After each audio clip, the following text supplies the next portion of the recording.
Hey guys, welcome back to the channel. This is a story about what if Deku was the real villain part 1. If you guys enjoy this what if and want to see part 2, comment down below and let me know before I start. Please do support for more awesome content and leave a like, and don't forget to subscribe to my channel and also share this video with your friends and check out the description in my playlist. The author of the story 𝗧𝗵𝗲 from Wattpad. So let's start the video. Katsuki walked into the hallway of UA with his school uniform and his bag on his shoulder while looking through his phone without paying attention to where he was going. He continued to scroll his phone while looking through the text message he got later that night from 𝗧𝗵𝗲 and from his parents, but he wasn't in the mood in replying right now because he was in a hurry to go to his class before he was late.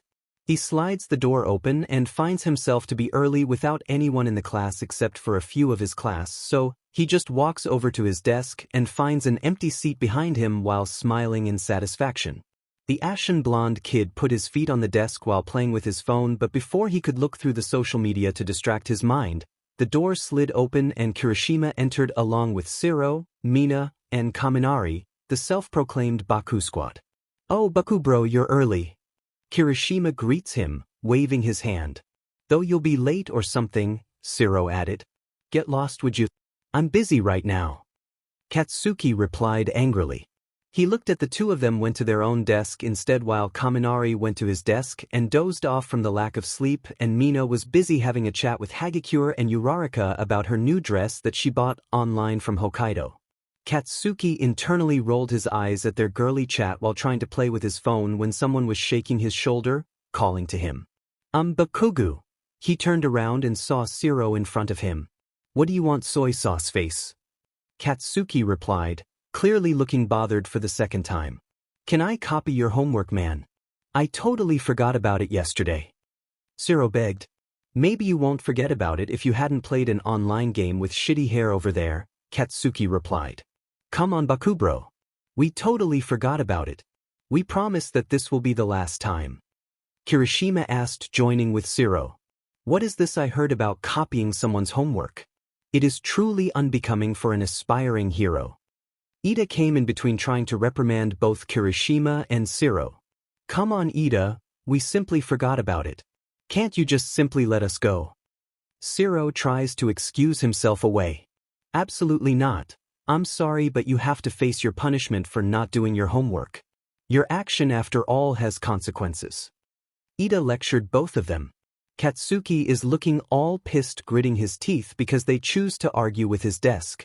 He was about to shoot another profanity out of his mouth when suddenly the door is opened and Aizawa-sensei enters the room looking all tired like always. "All right, head to your seat, class is about to begin," Aizawa replied, "and lower your feet, Bakugu."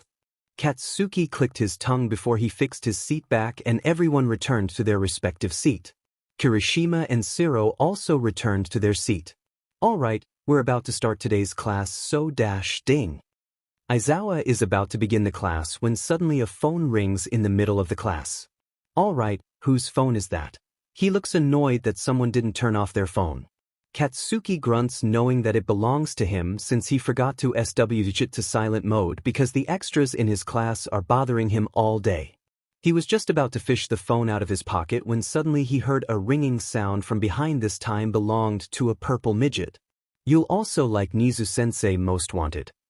Assassination Classroom 𝗧𝗵𝗲 by 𝗵𝗃 Nizu-sensei most wanted. Assassination CL9K1K when a mysterious creature sends a rocket to the moon and made it explode and into a permanent crescent. The students of Class 1A of UA find themselves confronted with Let the Hunt Begin UA Hero/Villain Civil War Practice Game by 𝗵𝗃. Let the Hunt Begin UA Hero/Villain Civil War 2 𝗵4K. What happens when after the USJ attack the teachers discuss the possibility of a traitor in UA and find Izuku's notebooks? What happens when the class thinks he was call me Usagi. I'm not Deku anymore. By 𝗵𝗃. Call me Usagi. I'm not Deku anymore. 2K3K Izuku Midoriya was one of the students that were participate into Civil War game that Nizu came up with. However, Izuku was chosen to be the villain.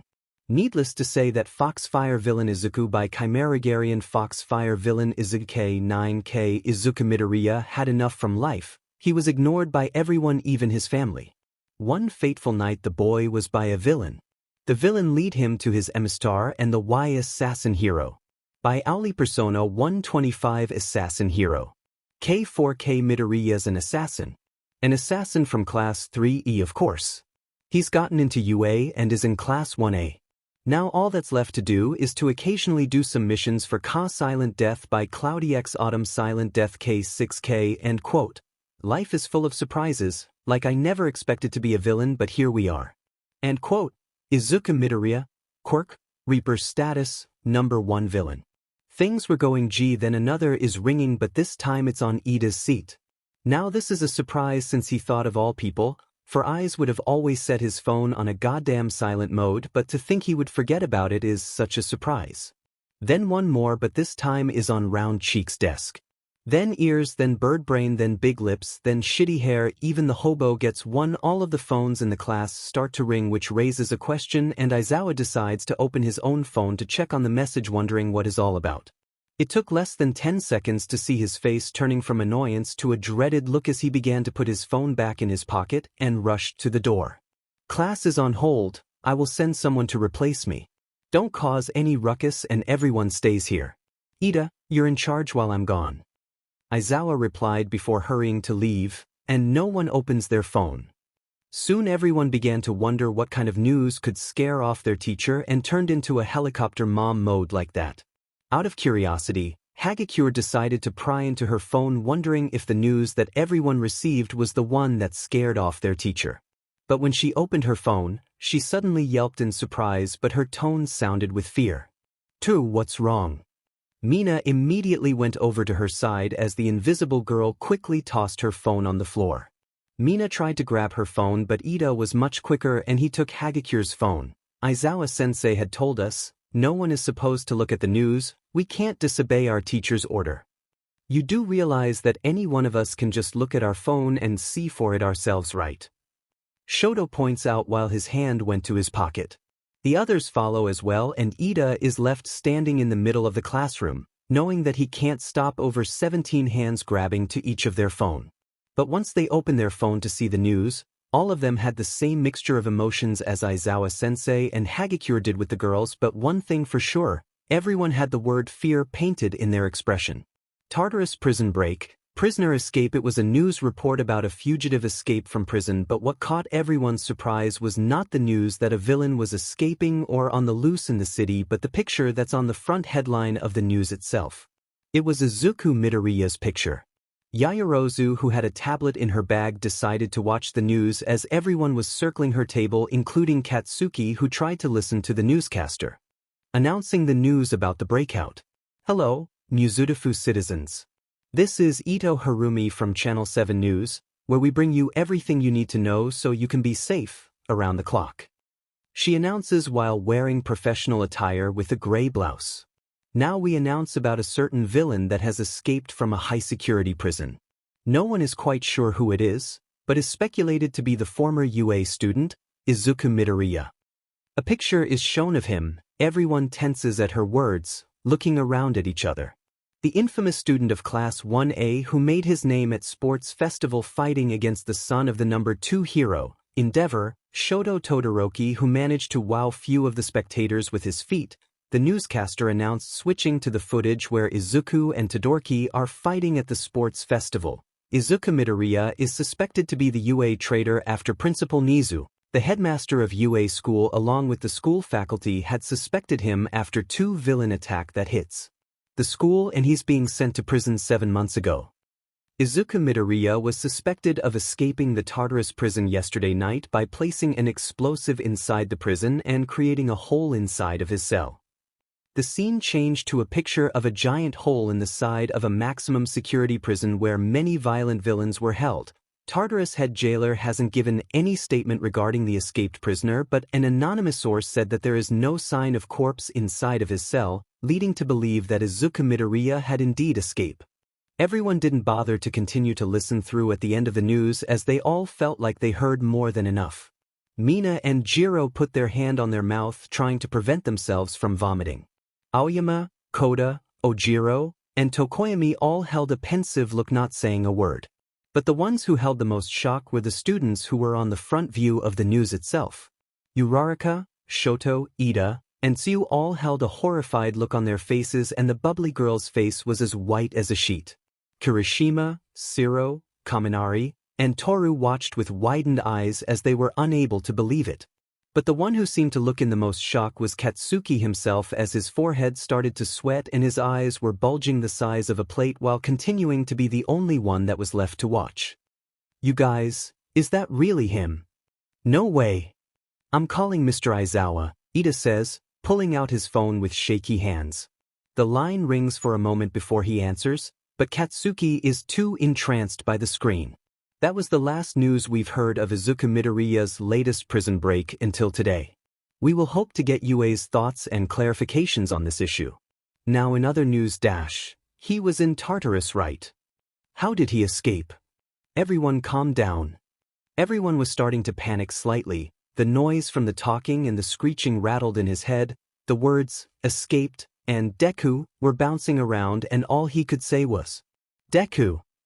Izuku is hiding behind the wall of an abandoned alley while still wearing his gray prison jumper. The street is littered with police cars patrolling around the area, and he can see that his picture has been on a poster spread all over the city, presumably the social media as well.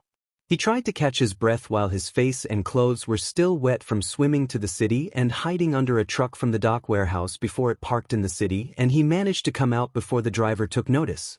Right now, he's pretty low on provision. No clothes, no food, no places to stay, and no quirk. If the cops, or worse, a pro hero, found him, then he would stood no chance while still exhausted like the way he is right now. He needs to find a place to lay low, and that's when he spotted a back door leading to a shop.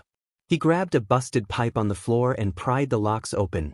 The lock was quickly busted and he entered before anyone could spot him. He enters and finds himself in a dark room with no source of light while trying to grab anything on the wall that feels like a SW. He flicked it and found himself in some sort of gun store. There were all kinds of weapons he could find hanging on the wall, waiting to get picked up. From a simple hunting knife to a sniper rifle used by the hunter, all hanging on display. Camp emergency provisions, food and drinks, clothes. Izuku only had one thing to say. Jackpot. Aizawa came rushing to the teacher's office faster than any time he'd ever been there, running as he had never done except when he learned that Izuku Midoriya declared a traitor in the first place 7 months ago. He assumed that Mike and Midnight were at the office or their class and came running as well, and everyone was currently gathered at their discussing of matter at hand. He had no idea what to think right now. Thousands of thoughts run through his mind, but all lead to one single question. Is it true? Of course, at the time, Aizawa was among the teachers who believed that the kid was truly the traitor. The level of analysis and intelligence that he shows in that notebook is accurate. Scary accurate. How he found a way to neutralize Bakugo's quirk, disabling Ida in less than 5 seconds, and cornering Todoroki by using psychological attack and manipulation. And not just his students, but also pro heroes itself. Endeavor, Death Arms, the Lady, Ectoplasm, Mike, even him. At the time, of course, he was positive about the information at hand. He truly was the traitor, and by his way of acting in class, trying not to stand out and keeping himself hidden from others to notice, he was already sure that he found the culprit, and he could look at his class and told them face to face that the traitor had been apprehended. He finally entered the teacher's office and found everyone standing there with the same distraught look on their faces. Even All Might was also there with his lanky features and bony skeleton face, looking all distraught. Is it true? Aizawa asked his colleague about the news. I'm afraid it's true, Aizawa. A voice came from his back and he turned to see Principal Nizu standing behind him. Izuku Midoriya indeed escaped from the Tartarus facility yesterday at midnight. Nizu confirmed the story, thus finalizing the question on everyone's mind. Everyone kept their silence in check, trying to process the truth regarding the news that had happened. Some of them refused to admit it, but seeing the explosion that's happened on the Tartarus wall is enough proof they needed to confirm their story. So what now? Vlad decided to ask, wondering what to do with the situation. For now, the police require our full assistance to capture him back to Tartarus. All of Izuku Midoriya's files during his time at school, the police needed them to build a profile case. Nizu informed Aizawa. Detective Tsukachi is in presence. Aizawa asked if the detective was assigned to this case. Unfortunately, Detective 𝗧𝗵𝗲 has still handling a high-profile case in America for about a year now, so a different detective will take over the case for now until he comes back, Nizu informed. And what about Class A? How did they handle the news? Toshinori chose to ask. Aizawa rubbed the back of his head. To be honest, I've no idea what happened. After I saw the news, I just came rushing to this place and told them to keep their phone out, but knowing them I suspect 1 or 2 students will disobey that order. I want to ask something. Midnight raised her hand, gaining the attention of the other faculty. I know that regarding Izuku Midoriya imprisonment is rather unfair at the time, she replied bitterly, but are we all certain that he truly is the traitor? The other teacher looks around uncomfortable, bringing the topic back at hand. Aizawa is the first to answer. Namuri, we talked about this before. Izuku Midoriya's notes are just too detailed for us to be missing the fact that he truly is the traitor. You saw what he was writing over there, how to disable someone's quirk. Students, teachers, even pro-heroes. You'll also like Nizu-sensei most wanted. Assassination Classroom 𝗂𝗓𝗵𝗲 by 𝗬𝗓𝗏 Nizu-sensei most wanted.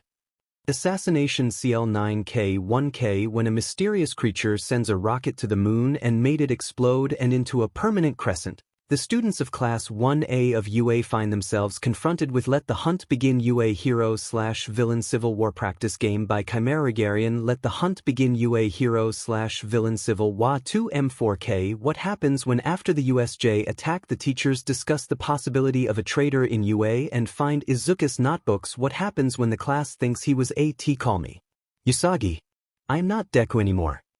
By 𝗬𝗏𝗏 I'm not Deku anymore. 2K 3K Izuku Midoriya was one of the students that were participate into Civil War game that Nizu came up with. However, Izuku was chosen to be the villain.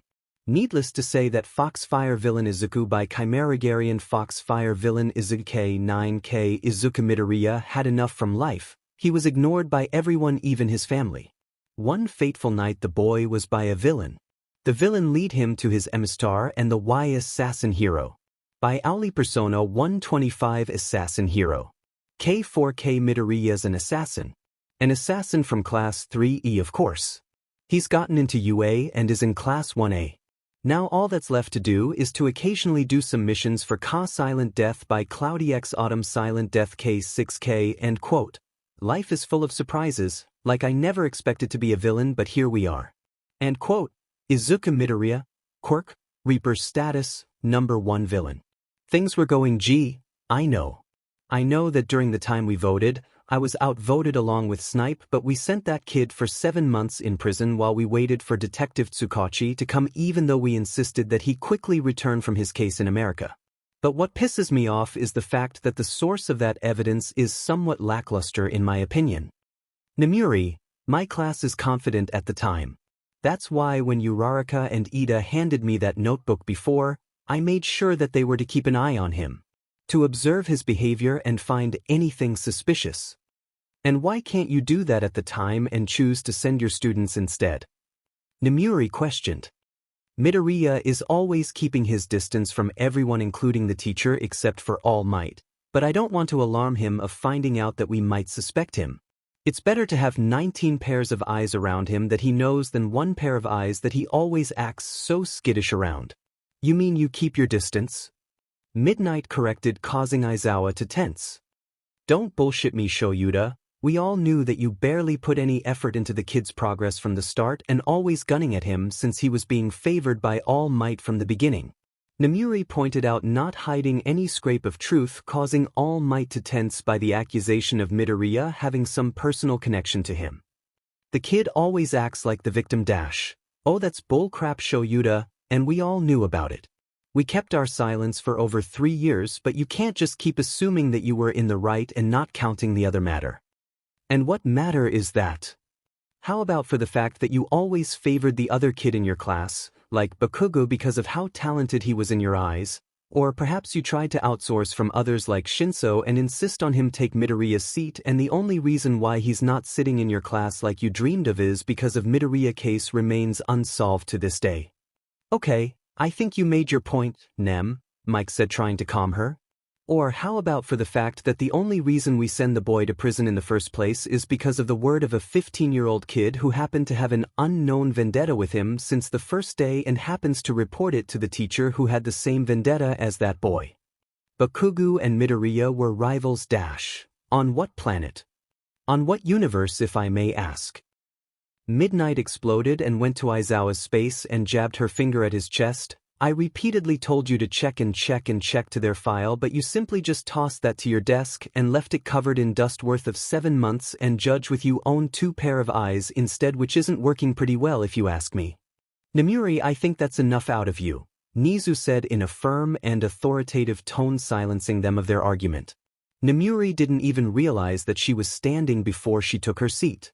I know that you find the sentence to be unfair, but we only took necessary precautions at that time. We suffered from 2 major villain attacks, and a student was kidnapped by the same group of villains who were responsible for the first attack of the year. And despite what happened, all of the evidence points to Izuku Midoriya being the traitor. Nizu told her about his decision at the time. Right now, I need you all to head to your respective class and calm the situation. The last thing we needed is to have a ruckus even among the school. Nizu then dismisses the group of teachers to get back, but not before Namuri throws a glare at Shura's direction. The remaining of Class A were still at their desk trying to process the news that had just happened.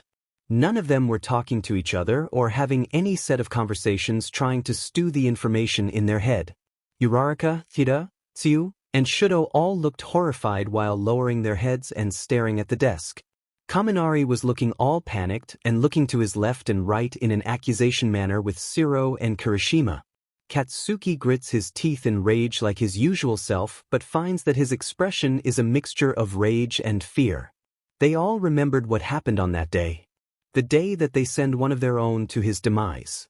Flashback start. What do you guys think of Deku?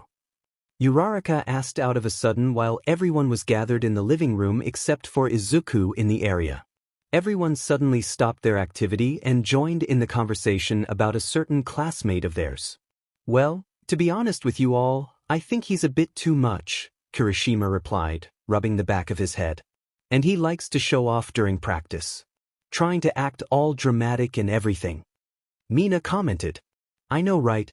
And how he always acts all nice like that. It just sounds fake. Uraraka groaned. The nerd always acts like that from the beginning. Always begging for attention since middle school. Can't even take a hit if you ask me. Katsuki replied while grunting. At first he always put on an act with his weak persona, now he's all come out looking like he's all powerful like that. I meant, what is his game there? Toru went on talking about it. And what was that with him always trying to be helpful to others? Does he think that people are going to be friends with him?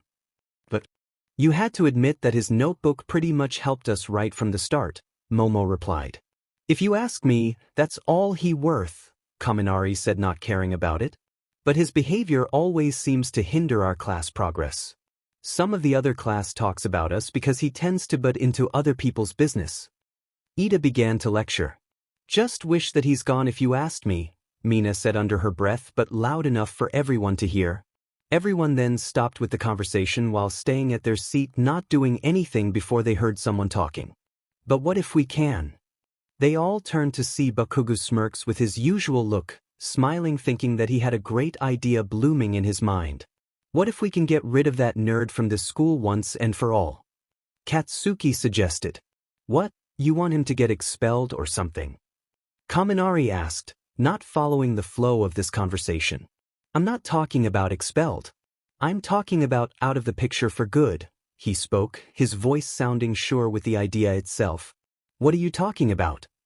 Tokoemi looks over. That notebook of his. What if we can prove that he's using that to leak information to those villains? Katsuki said. You meant that notebook he always carries around with. Uraraka remembers that notebook that he always carries around. So we framed him? Shoto asked, almost like he could read Bakugo's mind. That notebook is filled with tons of information about us.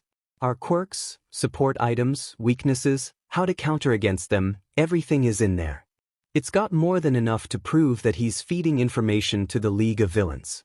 He began to explain his plans. But how do we do that? We can't just show the teachers that he's doing that, there would be no proof that he did that. Jiraiya points out, noticing the flaw in their plan. We already have that. I overheard the teacher talking after we finished with the summer camp. Mike Sensei suspected that there might be a traitor in the school after 2 recent villain attacks. Toru says, remembering the conversation she overheard that day. That's perfect, we can use that to sway the teacher to believe us. Uraraka claps her hands, smiling in delight. Katsuki ends his explanation with a sinister smirk on his face. So, what do you say? You're all in it. Flashback end, and so they did go on with the plan. They managed to frame him that day, building up rumors by slowly causing disturbance unknown by the other teachers, telling them that Deku is acting all suspiciously and pointing out his notebook with tons of information about the heroes. And they did it. The teacher looks up to their fake story and takes Deku out one day and ends up arresting him for the whole school to see if it happens, as he is being led to an armored police truck with cameras and reporters demanding an explanation. Katsuki and the others were smirking during that day, watching his shocked face as Deku was finally gone for good from the class. He almost wanted to take pictures of him when he was being taken. They were celebrating happily at the time, partying at the dorms how they managed to send that waste of space from the school. As a bonus, Katsuki and Uraraka were dating straight away after he was sent to prison.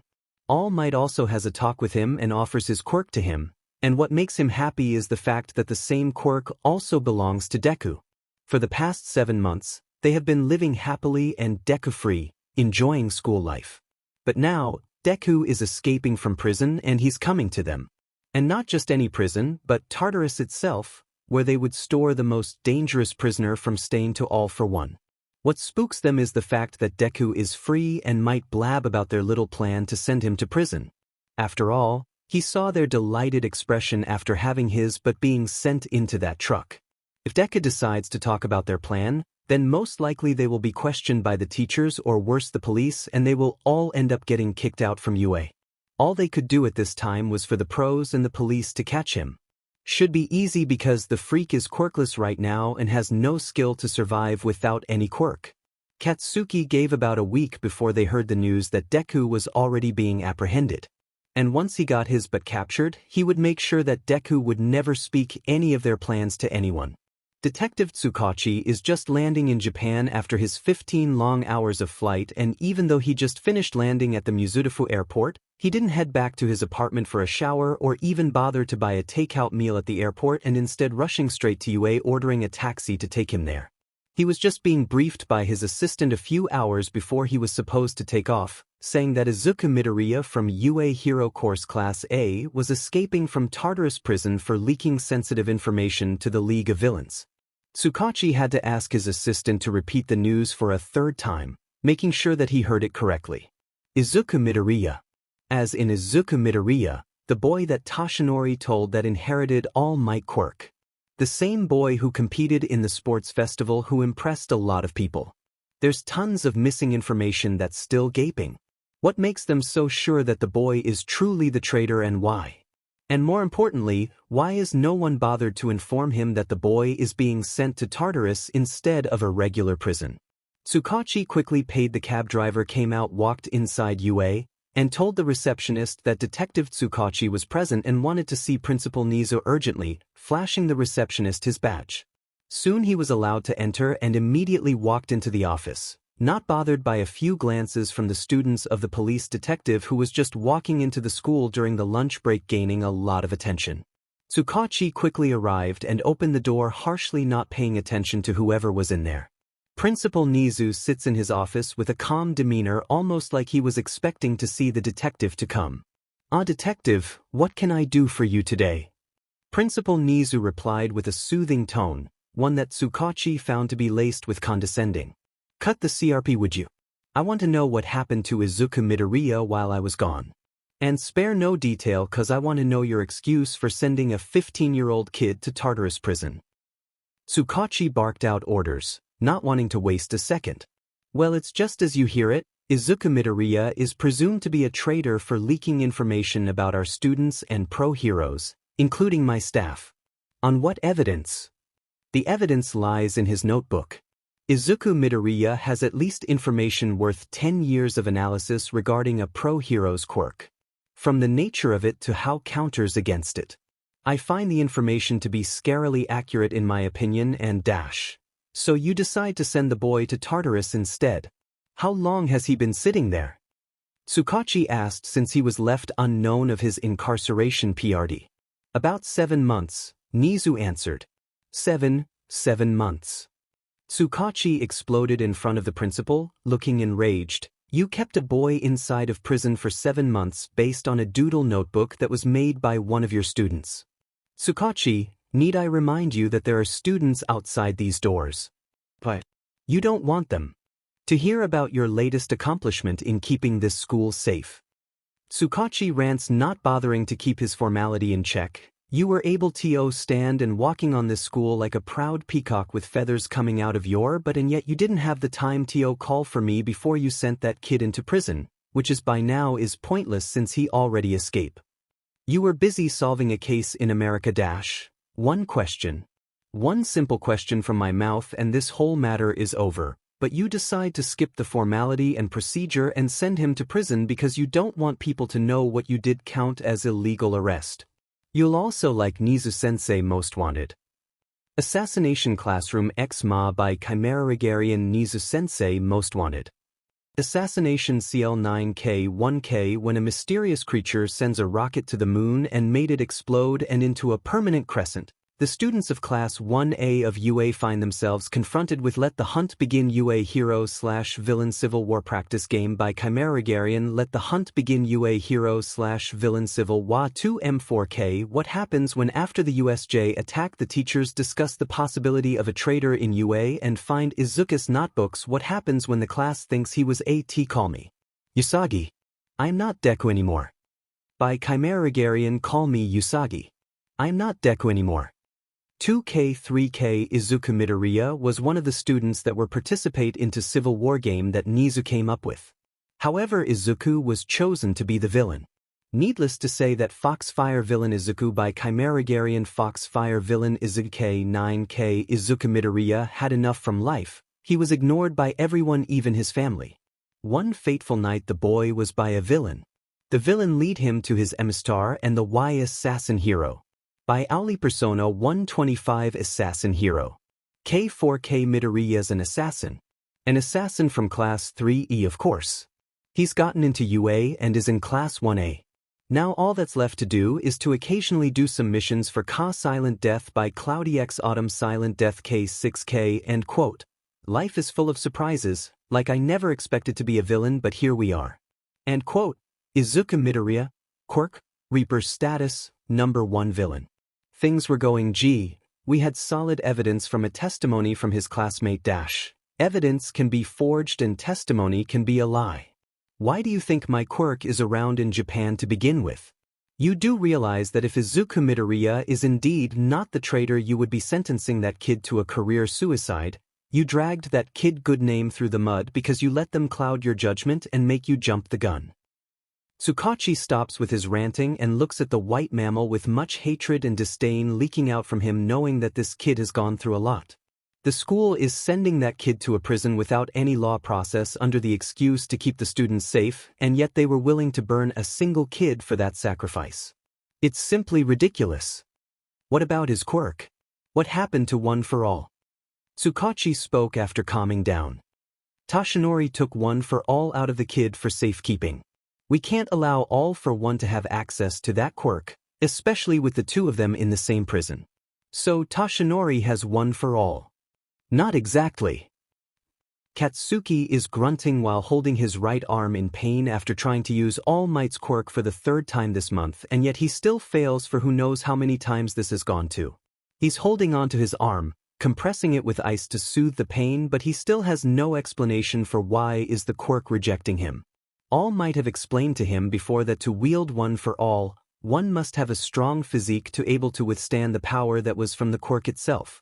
All Might sees the potential in Katsuki and that's why he offers him the quirk, but for some reason, he can't use the quirk like Deku was, and every time he tries to use it for the first time, it mangles his right arm, forcing him to stay at the hospital for a month.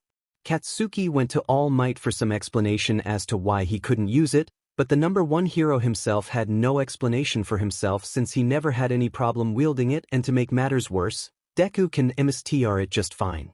He's cursing under his breath, saying about how shitty this has gone to and how Deku can use this power, but somehow Katsuki didn't have an idea how to wield it.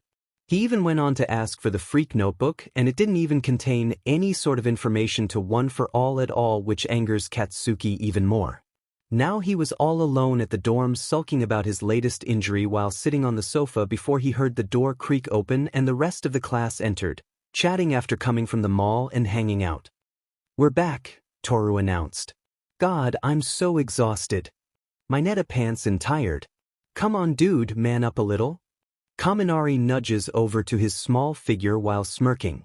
Katsuki would have shouted at them to keep things quiet, but because of his injury, he couldn't shout at the top of his lungs like always, unless he wanted to feel another set of pain in his arm. He noticed that some of them weren't back just yet and began to ask the closest to his, which is glasses, "Hey, four eyes, where the F is the rest of them?" They all went to get lunch. Uraraka, Tsuyu, and Yaoyorozu went to get lunch. Mina and Aoyama went to buy a new perfume. And Sato, Shoji, and Tokoyami are going to the arcade. Ida answered. Katsuki scoffs, "Whatever." Soon the others rejoined their conversation as they started to talk in the kitchen preparing for lunch, and some of them chose to head back to their room. Katsuki decides to spend his time working through his homework while teaching Shitty Hair and Dunce Face some math problems. It took about an hour and the rest of the class was already coming back.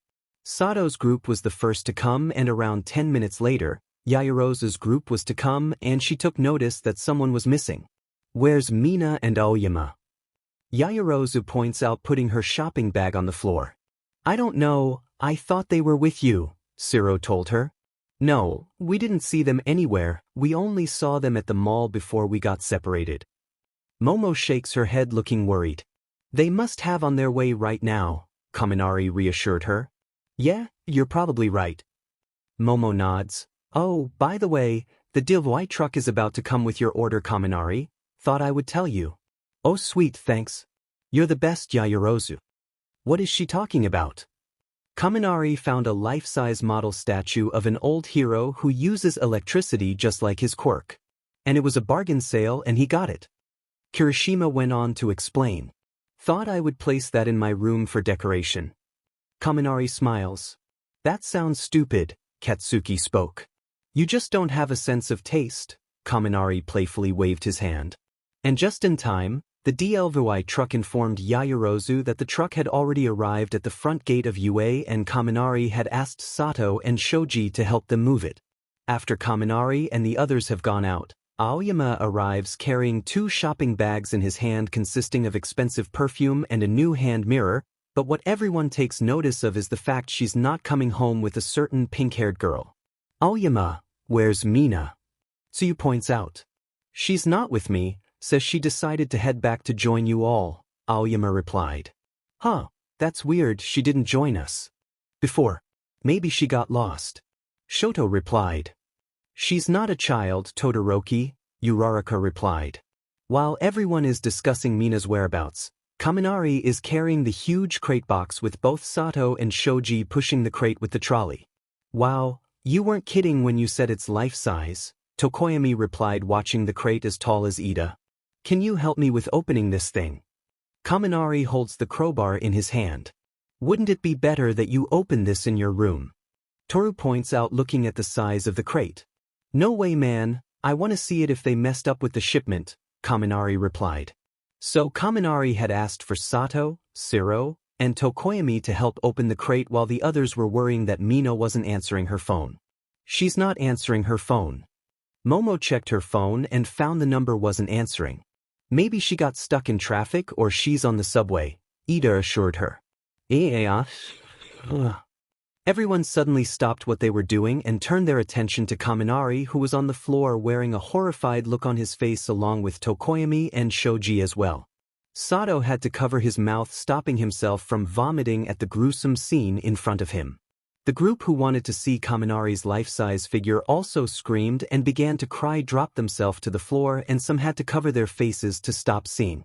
Ida, Yaoyorozu, Uraraka, Shoto, Katsuki, Kirishima, and Shiro all came rushing to check on what was going on, and they all had to close their mouth to stop vomiting, but all their eyes were fixated on the scene. In front of them is the life-size figure of a pre-Quark-era hero called Black Lightning striking a heroic pose, but the statue itself is covered in BLD from top to bottom, and BLD is dripping to the floor of the crate. The walls inside of the crate are painted with BLD. But what makes them scared is not the fact that the statue is dripping in red liquid. It's the head of the figure that's been replaced. Instead of the confident and powerful face of the hero itself, it's replaced with the class resident pink girl's decapitated head with a message on the hero's chest written in BLD, "Where is the rest of me?" To say whatever happened at UA 2 hours ago was a mess would be an understatement of a lifetime. The police line, along with 4 patrol cars parked right in the middle with 2 ambulances carrying a body under a tarp and CSI analyzing the crate, is more than enough for the media to use for an ammo to sue UA for the next 15 years. Ishido's headless body is covered in a tarp and was being carried by ambulance for the police to check for any evidence left by the victim, but one thing for sure is that this was nothing but a message. The school itself is under heavy investigation, with Detective 𝗧𝗵𝗲 leading the investigation, interviewing the students of Class A who were still shell-shocked by the recent departure of one of their classmates. The police also asked for the security tape of the school building and access entry to anyone who's entered the school in the last 72 hours for evidence. 𝗧𝗵𝗲 is currently having a conversation with both Principal Nizu and the staff when suddenly, his assistant Sansa, a police officer with a cat feature, comes rushing with a brown envelope in his hand. "Detective, someone came to deliver this for you." Sansa handed the envelope to 𝗧𝗵𝗲 but found it pretty heavy, unlike your usual paper envelope. "From who?" 𝗧𝗵𝗲 asked, since he didn't recognize the sender's name. "I don't know, sir. The sender said that it's from Izuku Midoriya," Sansa reported. 𝗧𝗵𝗲 opens the envelope, takes out the content showing what appears to be a cell phone, and places it on the table. Suddenly the phone starts to ring and the caller's name only shows to be a blocked number. Having no one to pick it up, 𝗧𝗵𝗲 decides to volunteer and answer the call. "Hello," 𝗧𝗵𝗲 answered. "Hello, Detective 𝗧𝗵𝗲, how's America? Did you enjoy the change of scenery?" 𝗧𝗵𝗲 glances around, thinking that the caller is close or around the area. "Who is this? I thought you recognized the name. I write it down if I were you." 𝗧𝗵𝗲 then quickly took the envelope and wrote down each letter before he started to rearrange them in his mind. Izuku Midoriya, that's a pretty unusual name if he was being honest. He tried to rearrange the letter and got a single name coming out of it. "Izuku Midoriya," 𝗧𝗵𝗲 answered, causing everyone who was in the vicinity to be jolted at the mere mention of the name. Aizawa and Nizu turned their head around towards the detective after hearing the name coming out of his mouth. "Congratulations, it took less than a minute to come up with that. As expected from the finest detective of Mizudafu, the pride of the police force." Izuku replied, showing a hint of pride in there. "Why are you calling me? Did you hold responsible for Ishido's death?" 𝗧𝗵𝗲 asked, wondering if his speculation happens to be true. It took about a full 5 seconds of silence before Izuku gave his answer. "I did." 𝗧𝗵𝗲 almost felt like his heart was just being swallowed up to his throat, knowing that Izuku was indeed the one that's responsible for it. He heard that he had indeed escaped from prison, but he didn't think that serial killing was gonna be on the top of his list. Why? 𝗧𝗵𝗲 only had that question that rings into his mind, wanting to know why he did this. "That's something you should ask my class, isn't it?" Izuku replied, causing 𝗧𝗵𝗲 to wonder what he was talking about. "You'll also like Nizu-sensei Most Wanted. Assassination Classroom 𝗂𝗏𝗄 by 𝗓𝗏 Nizu-sensei Most Wanted. Assassination CL9K1K, when a mysterious creature sends a rocket to the moon and made it explode and into a permanent crescent. The students of Class 1A of UA find themselves confronted with Let the Hunt Begin UA Hero/Villain Civil War practice game by 𝗓𝗏. Let the Hunt Begin UA Hero/Villain Civil War 2 𝗵4K. What happens when, after the USJ attack, the teachers discuss the possibility of a traitor in UA and find Izuku's notebooks? What happens when the class thinks he was a.t. Call me Usagi. I'm not Deku anymore. By 𝗓𝗏. Call me Usagi. I'm not Deku anymore. 2K3K Izuku Midoriya was one of the students that were participate into civil war game that 𝗍𝗂 came up with. However, Izuku was chosen to be the villain. Needless to say that Foxfire villain Izuku by Chimera Foxfire villain 𝗧𝗵𝗲 Izuku Midoriya had enough from life. He was ignored by everyone, even his family. One fateful night the boy was by a villain. The villain lead him to his emissary and the assassin hero. By Auli Persona 125 Assassin Hero. K4K Midoriya's an assassin from class 3E of course. He's gotten into UA and is in class 1A. Now all that's left to do is to occasionally do some missions for 𝐭𝐜 Silent Death by 𝐒𝐭𝐴𝐷𝐼𝐴 Silent Death K6K end quote. Life is full of surprises, like I never expected to be a villain but here we are. End quote. Izuku Midoriya, quirk, Reaper status, number 1 villain. Things were going G an hour. I gave you 1 hour to learn the truth about my wrong incarceration. Call me when you find out the truth. And if I don't, then I'll tell it to the world and you won't be liking that, Izuku said before ending the call. Tsukachi then placed both his hands on the table, feeling overwhelmed, not knowing what just happened. Learned that one of the students in class A was found dead. Then he just learns that Izuku Midoriya, the former class A student, is responsible for it. Then he was told to find out the truth regarding his wrong incarceration and only had an hour before Izuku announced it to the world. He was feeling out of the loop, but even he knows that letting the killer announce something in the media is only bringing unforeseeable catastrophe. Bring the entire class A student to meet me now. 10 minutes later, after Tsukachi had told Sansa to bring class A to him, all of them gathered at the meeting room where the UA teacher would hold an important meeting regarding the Izuku Midoriya case that was left 7 months ago. All of the class seemed pretty shaken from the tragedy just now, but Tsukachi had no moment left to spare. He only got about less than an hour before something bad happened, and he knows that Izuku didn't just call him to alert him. Okay, I know that you seem pretty shaken up, but I have some questions that I need to ask you all. Sure. Uraraka wiped the tears from her eyes. Okay, now when was the last time that you saw a Shido out of the mall? Tsukachi asked. We were planning on going to a mall along with the rest of the class. Mina said that she wanted to try a new perfume that she found online, and then she went with Aoyama, and then we decided to go on separate ways. Uraraka went on to explain before she went sobbing again. We saw Aoyama and Mina went out together while we went to get lunch. Me, Uraraka, and Tsuyu all to get lunch, and after we're done, we head back to the dorm. Momo continued to explain to her. And did you see Aoyama go together with her? Tsukachi asked. Yes. Momo nods and Tsukachi detects no lie coming from it before he turns to Aoyama for an answer. And did you walk together with Ishido at the time? Yes. We walked together before she said that she needed to go back to the dorm, so she headed back alone, I think. Aoyama explained. Tsukachi asked, and how long was that? About 10 minutes, sir. Tsukachi nods, confirming that it's true. Now, what can you tell me about Izuku Midoriya? Tsukachi asked, causing the class to go tense at the mere mention of his name. What's this all about? Kirishima questioned. Well, from what I know, Izuku Midoriya is being sent to prison without going to a judge and just being thrown in jail. So from what I know, you all were present at the time and the ones who were certain that he truly was the traitor. Yeah, the DMN nerd is indeed the traitor. Katsuki replied with his usual tone. And what makes you so certain that he is the traitor? That DMN nerd always muttering every time in class. Always creeping everyone's way. He always writes stuff in that notebook of his. He answers, and did you ever look at the content of those notebooks? Tsukachi pressed on. Yeah, I did back when he was still little. Katsuki crossed his hand in front of his chest. You were friends with Izuku Midoriya, he asked. I ain't friends with that DMN nerd. Now what's this all about? Katsuki slammed his hand on the table, wondering why he was being asked about Izuku Midoriya. I was just asking, young man.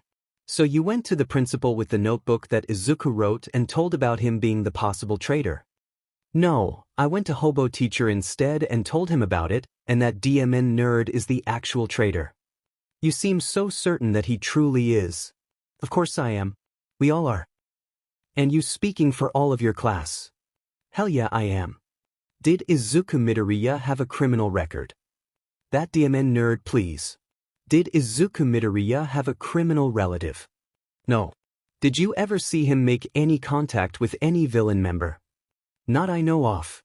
Throughout your time at UA, did you ever see Izuku Midoriya harm someone on purpose?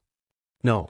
Have you ever seen Izuku Midoriya display any villainous behavior during his time at UA or before? No, of course not.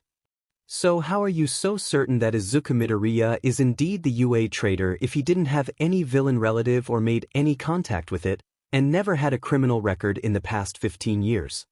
All the adult starts to realize that the detective has a valid point. The boy had never been in contact with villains, to begin with.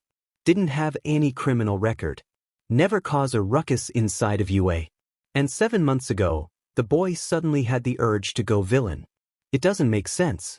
Either Izuku Midoriya is the greatest actor and manipulative kid they have ever seen, or he was hit with a quirk that makes him go all bad in one night.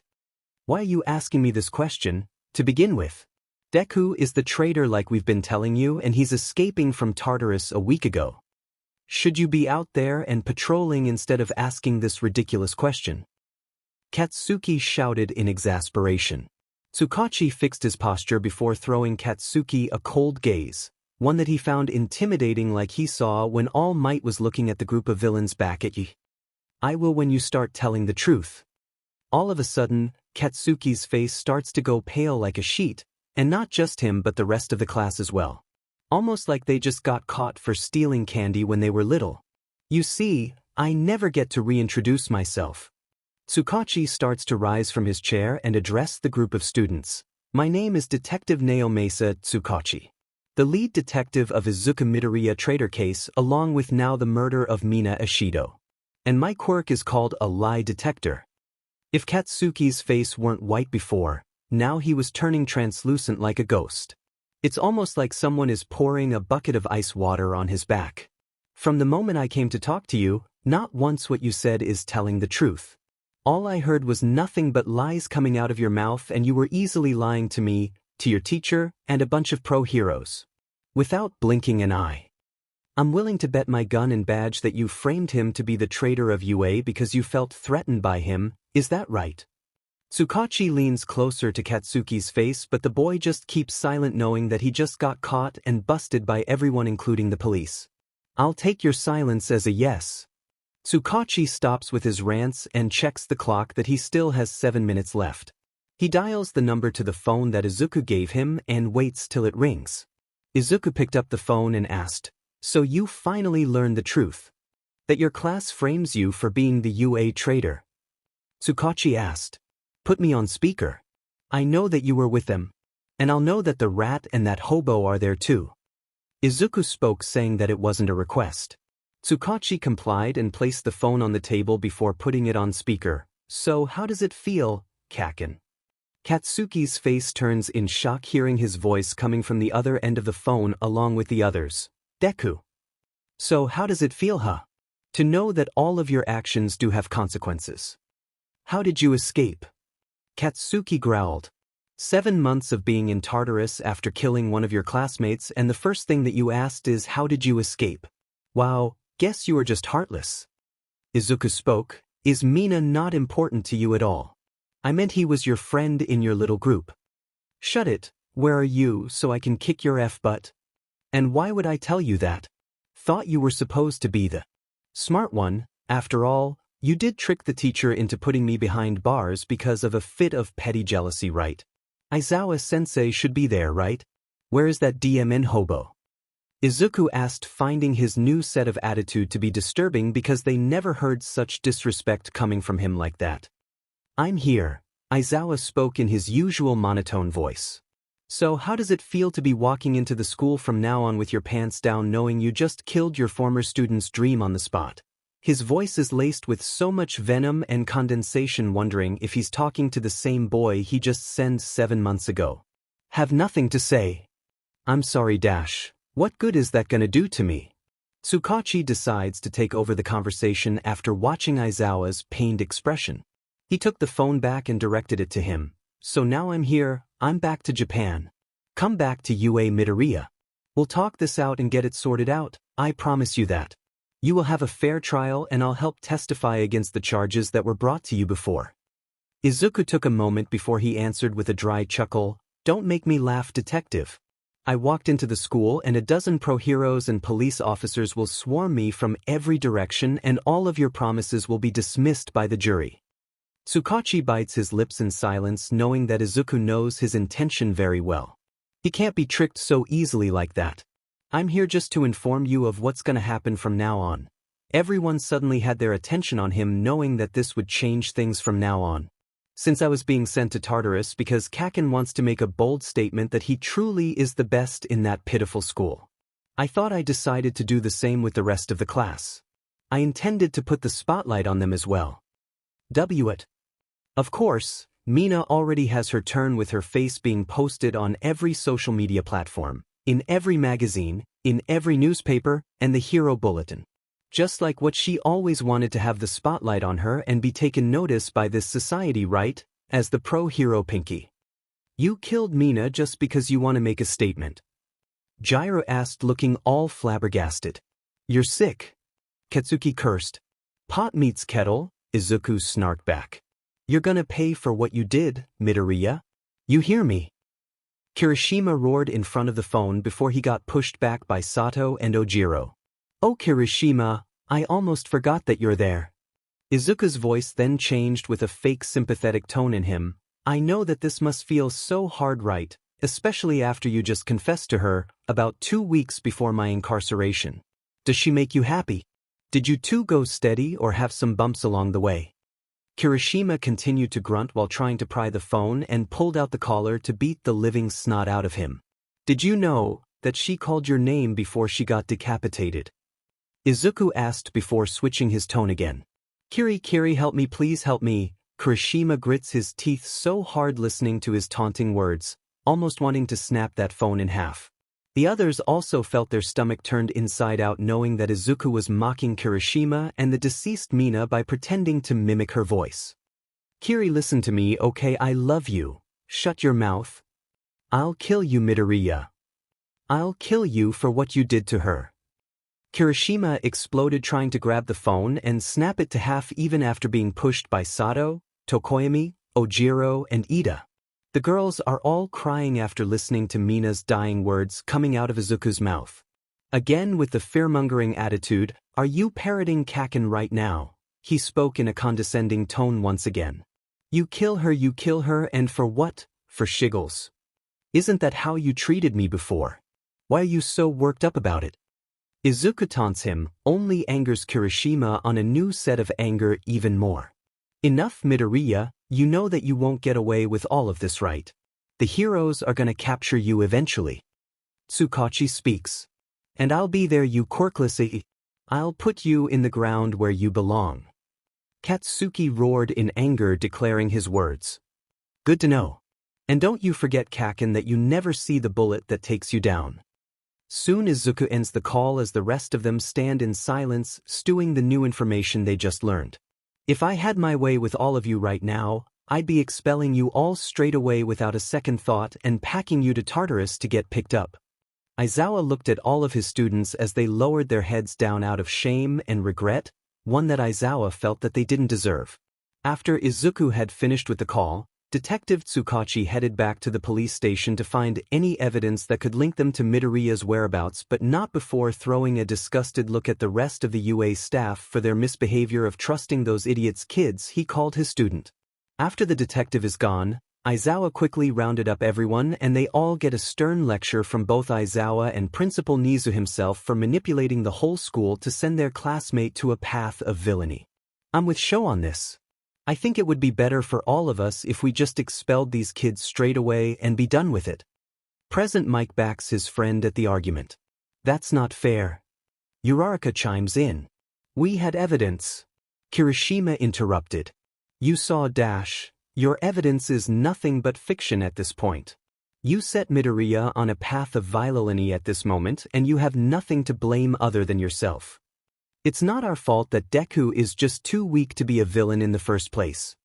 Katsuki roared in retaliation when suddenly he got smacked in the head by Aizawa-sensei really hard, causing everyone to look in shock at his action. Katsuki himself looked stunned after getting his head slapped like that. Aizawa-sensei is a lot of things. He likes to threaten his class with expulsion, flaring his quirk for intimidation, and sending his class to detention. But never had they seen Aizawa-sensei getting physical with a student. Even present Mike, who's been friends with him since middle school, also looked surprised. You falsifying evidence to use against the public and sway their opinion just because you want to get rid of him from the perfect little empire you call class. His victims BLD, his next victims is BLD, Ishido's BLD, they not on his hand, they're on your hands now. Mentioning Mina's name is a low blow for Aizawa to use, but he's already at the peak of his emotion right now. Seeing that his class is still able to act with the higher ground is simply the fact that his class is not the hero he once saw to be. All of you will be in detention for 3 months. Scrubbing the entire school and dorms at night. And after you finished with your detention, I don't want to see you at my class ever again. 𝗬𝗏𝗺𝗏. Find someone willing to teach you, but I'm done with all of you. Leave UA if you want. Find another school to accept you, but don't ever come to me for help, cause the way I see it right now, none of you deserve to stay at UA, let alone to be a hero in the first place. Aizawa then took his leave out of the dorm, not wanting to stare at any of his students 1 second longer than he already has. We as the whole teacher will cooperate with the police and pro-heroes in bringing Izuku Midoriya to justice. But once he is captured by the heroes, you all will be expelled by UA, and Detective Tsukachi will be handling your case by the law. The only reason why you're allowed to stay here right now is because if we send you all out of the school and Izuku ends up killing you all, that BLD will also be on our hands.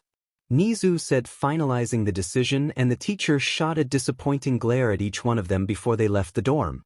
At the teacher's office, Aizawa sat on the floor with his back behind the wall right next to his desk, placing a hand over to his face while sobbing quietly. He knew that he F up. There's no sugarcoating it. You'll also like Nizu-sensei most wanted. Assassination Classroom 𝗂𝗍𝗵𝗲 by 𝗬𝗵𝗃𝗧𝗏 Nizu-sensei most wanted. Assassination CL9K1K. When a mysterious creature sends a rocket to the moon and made it explode and into a permanent crescent, the students of Class 1A of UA find themselves confronted with Let the Hunt Begin UA Hero/Villain Civil War Practice Game by 𝗬𝗵𝗃𝗧𝗏. Let the Hunt Begin UA Hero/Villain Civil War 2 𝗵𝘃𝗃. What happens when after the USJ attack the teachers discuss the possibility of a traitor in UA and find Izuku's notebooks? What happens when the class thinks he was a 𝗬𝗏𝗃𝗧𝗏? Usagi. I'm not Deku anymore. By 𝗬𝗵𝗃𝗧𝗏. Call me Usagi. I'm not Deku anymore. 2K3K. Izuku Midoriya was one of the students that were participate into Civil War game that Nizu came up with. However, Izuku was chosen to be the villain. Needless to say that Foxfire villain Izuku by 𝗬𝗵𝗃𝗧𝗏. Foxfire villain Izuku 9K. Izuku Midoriya had enough from life. He was ignored by everyone, even his family. One fateful night the boy was by a villain. The villain lead him to his emissary and the assassin hero. By Auli Persona 125 Assassin Hero. K4K Midoriya is an assassin.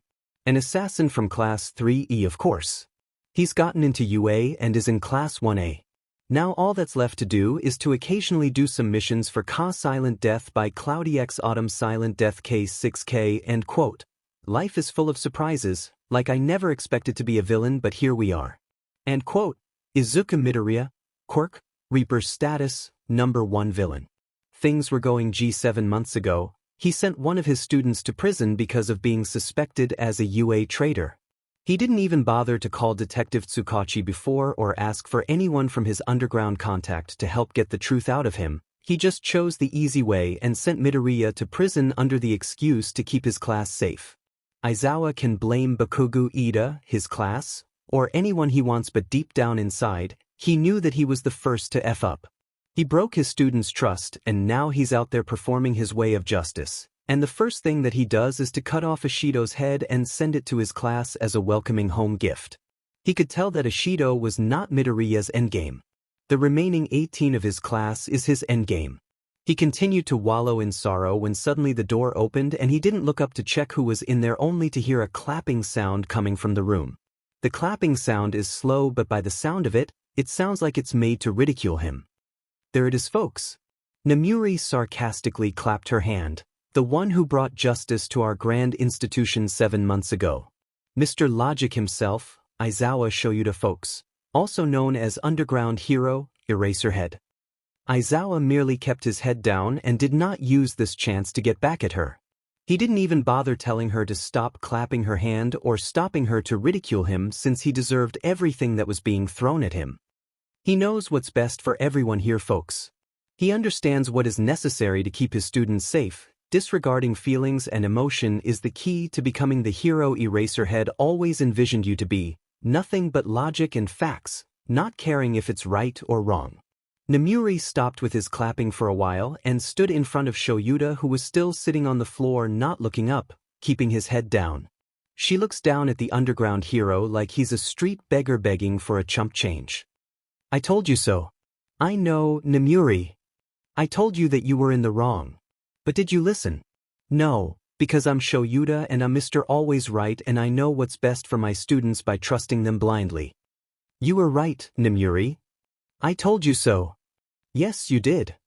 Aizawa merely lowered his head, feeling that of all the SHT that's happening to his life, this is by far the most guilty he's ever been.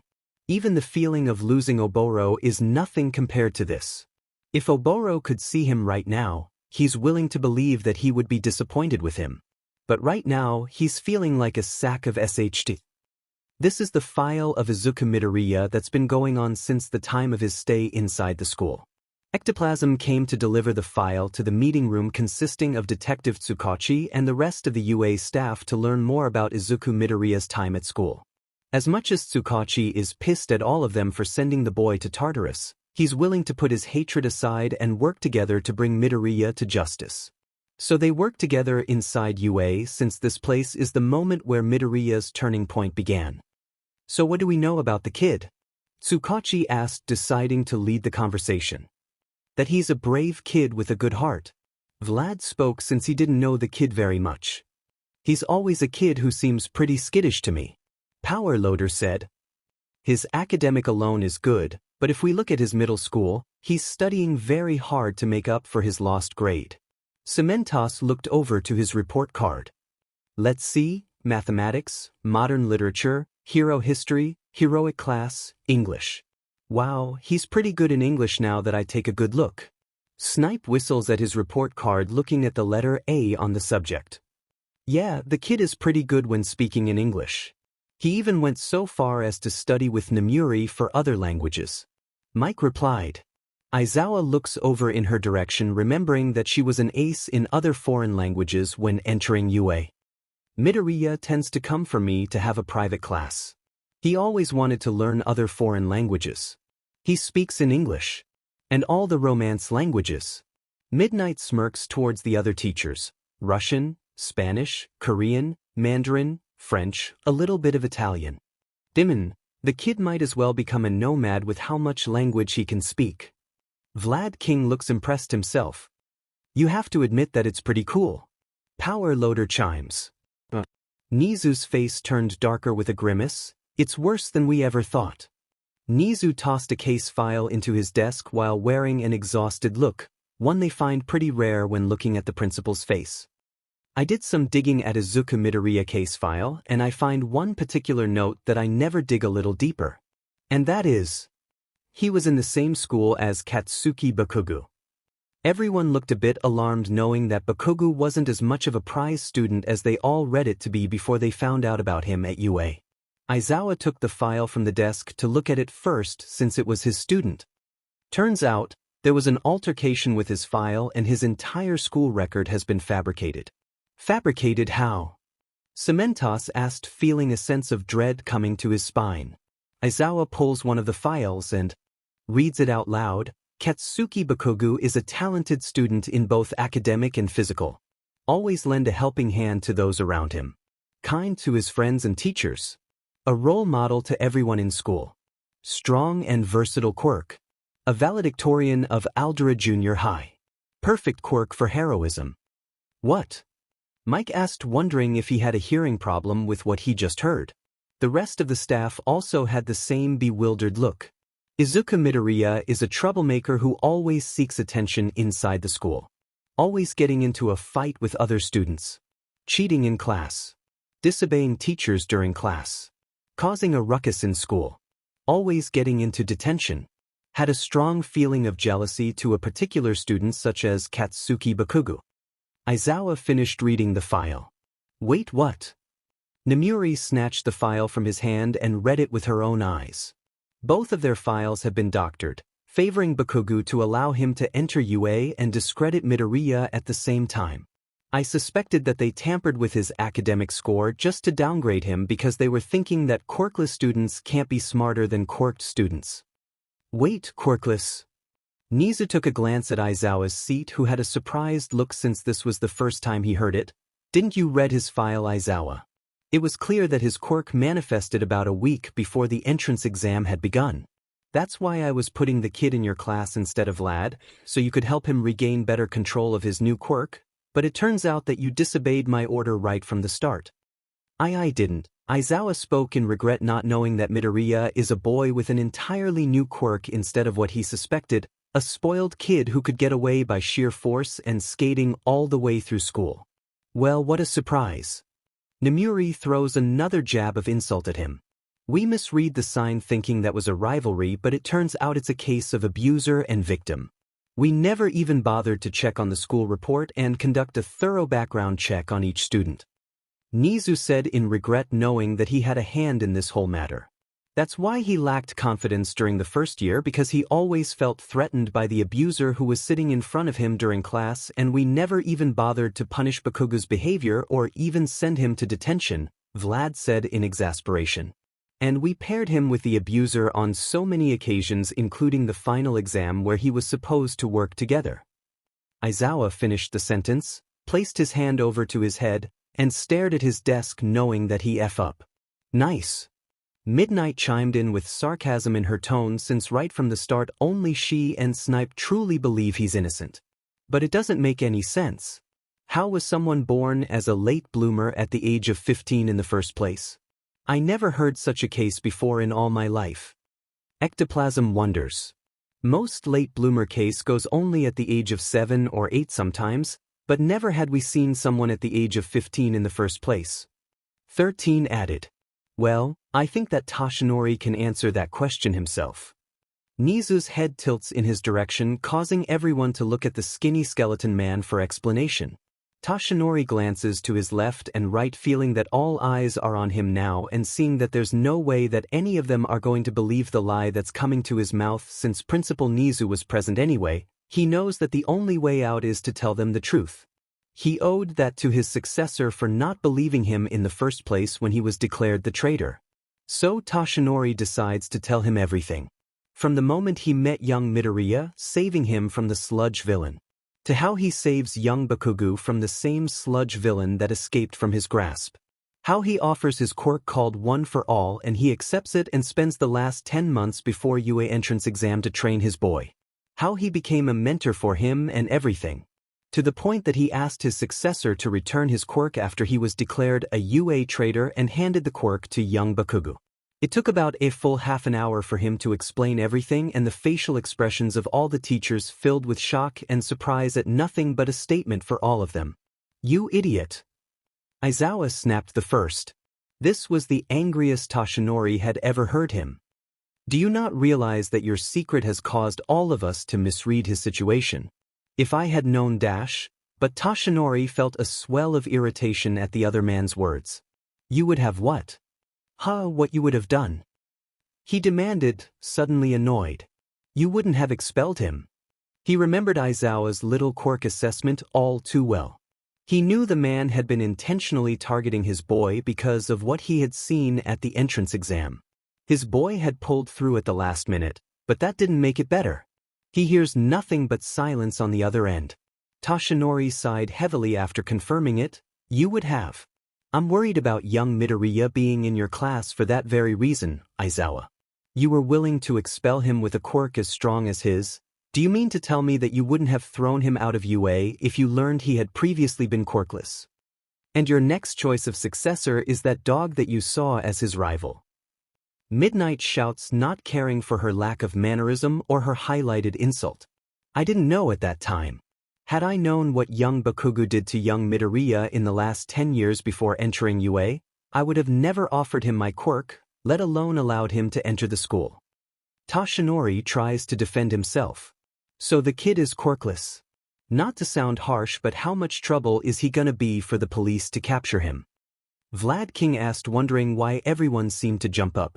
It's not his quirk that makes him dangerous. Aizawa admitted, it's his intelligence and adaptability. What are you talking about? Vlad King asked, since he didn't know much about Izuku himself. His analyst. He's already a good fighter right from the start. We've done quirkless sparring on the first year before a couple of times and he's one of the best. He says as he stands up from the ground, staring at the table. But his analyst is the reason. That's what makes him. He chokes on the word for a moment, scary. If I had to make a description, his martial arts skill is also on par with mine. Aizawa went on to explain, and that was counting out without his private session with Snipe. Wait, Snipe. Power Loader turns his attention to the gun hero sitting in front of him. The kid is a natural when it comes to firearms. I once caught him on a gun range practicing with an air pistol and surprise, surprise, he hit the bullseye on every target. I thought the kid was funny, so I let him hang around once he told me what happened. Figured it couldn't hurt to have some company while I shot off a couple of rounds, so I gave him some earmuffs and started showing off a little. Kids love that sort of thing. Anyway, eventually he gets the nerve to ask me if he can fire a few shots, and I thought, hell with it, I'm a teacher, it's my area of expertise, and if he's a skin me instead of just grab bin, then he's at least got some head on his shoulders. Kid picks up the gun, listens to my instructions, and you know where that first shot goes. Everyone shrugged.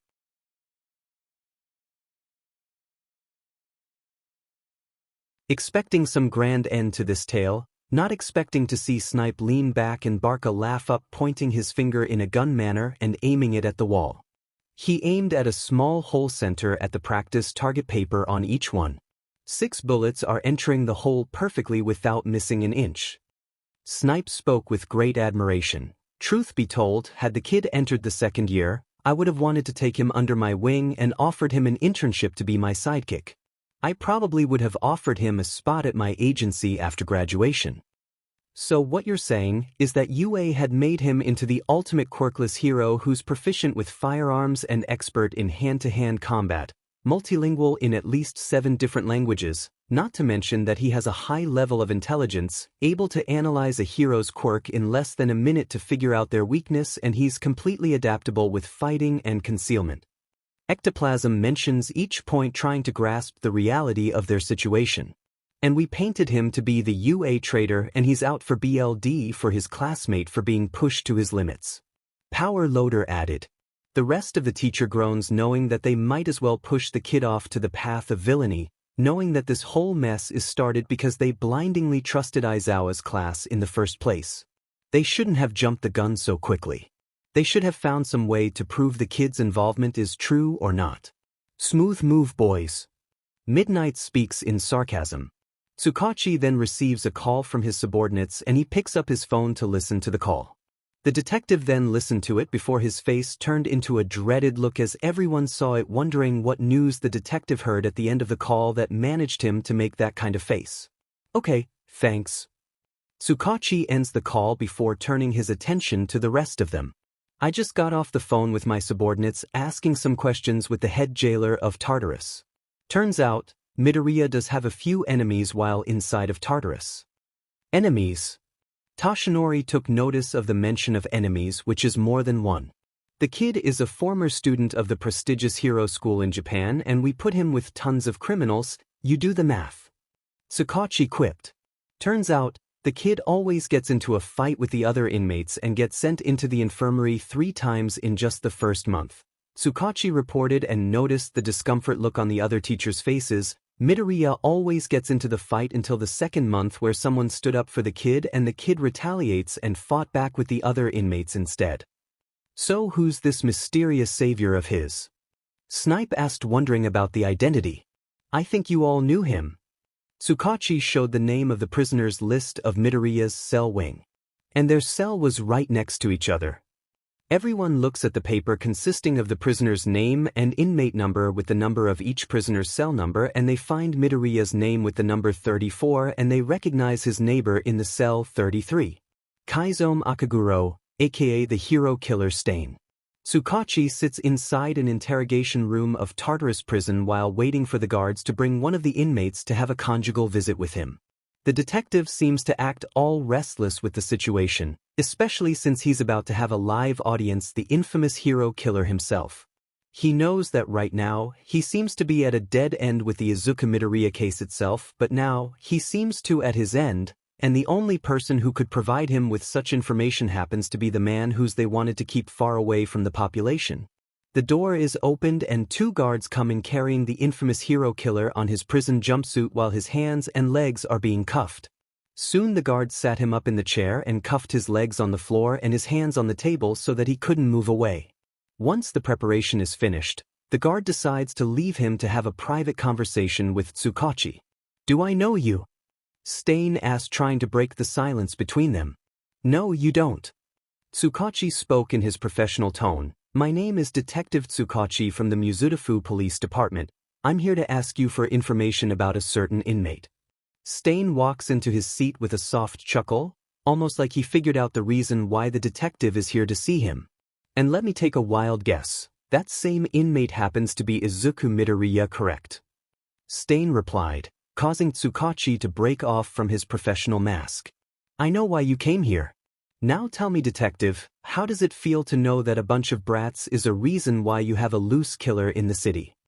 Tsukachi grunts, wondering how he knew about it, and yet the news of Ishido's death is already spreading like wildfire. "The guards, they said that you defend the kid on the first week. Care to tell me why you did that?" Tsukachi decides to ask. "Not really. To be fair, I only know that the kid is trapped there because of the ruckus created by some inmate here. And you didn't even know that the kid is staying right next to your cell." "I never left my cell unless I had things to do. And from what I've heard, the kid also likes to stay in his cell." "Until you did. One of the inmates was yelling and shouting while I was trying to get good sleep, so I woke up and decided to give a piece of my mind when suddenly I spotted that kid who got beat up by the inmate. Izuku Midoriya." Stain replied, mentioning Izuku's name causing Tsukachi to slightly tense. "So I helped the kid beat up some of the inmates, scare them off, and the kid is away from trouble." Stain said, "I asked the kid, wondering why the one I view as a true hero is locked up along with the inmates, and you know what he said." Tsukachi kept his silence, allowing Stain to continue with the stories. He said that the heroes suspected him to be a traitor, and he suspected that his friends were the ones who planted the evidence. Of course, I was a bit suspicious since I saw one or two of his classmates at the time.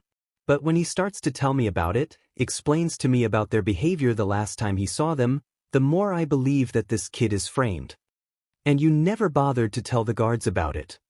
Look around you, detective. You think these people will believe a word coming out of us? Tsukachi knows that deep down he was right.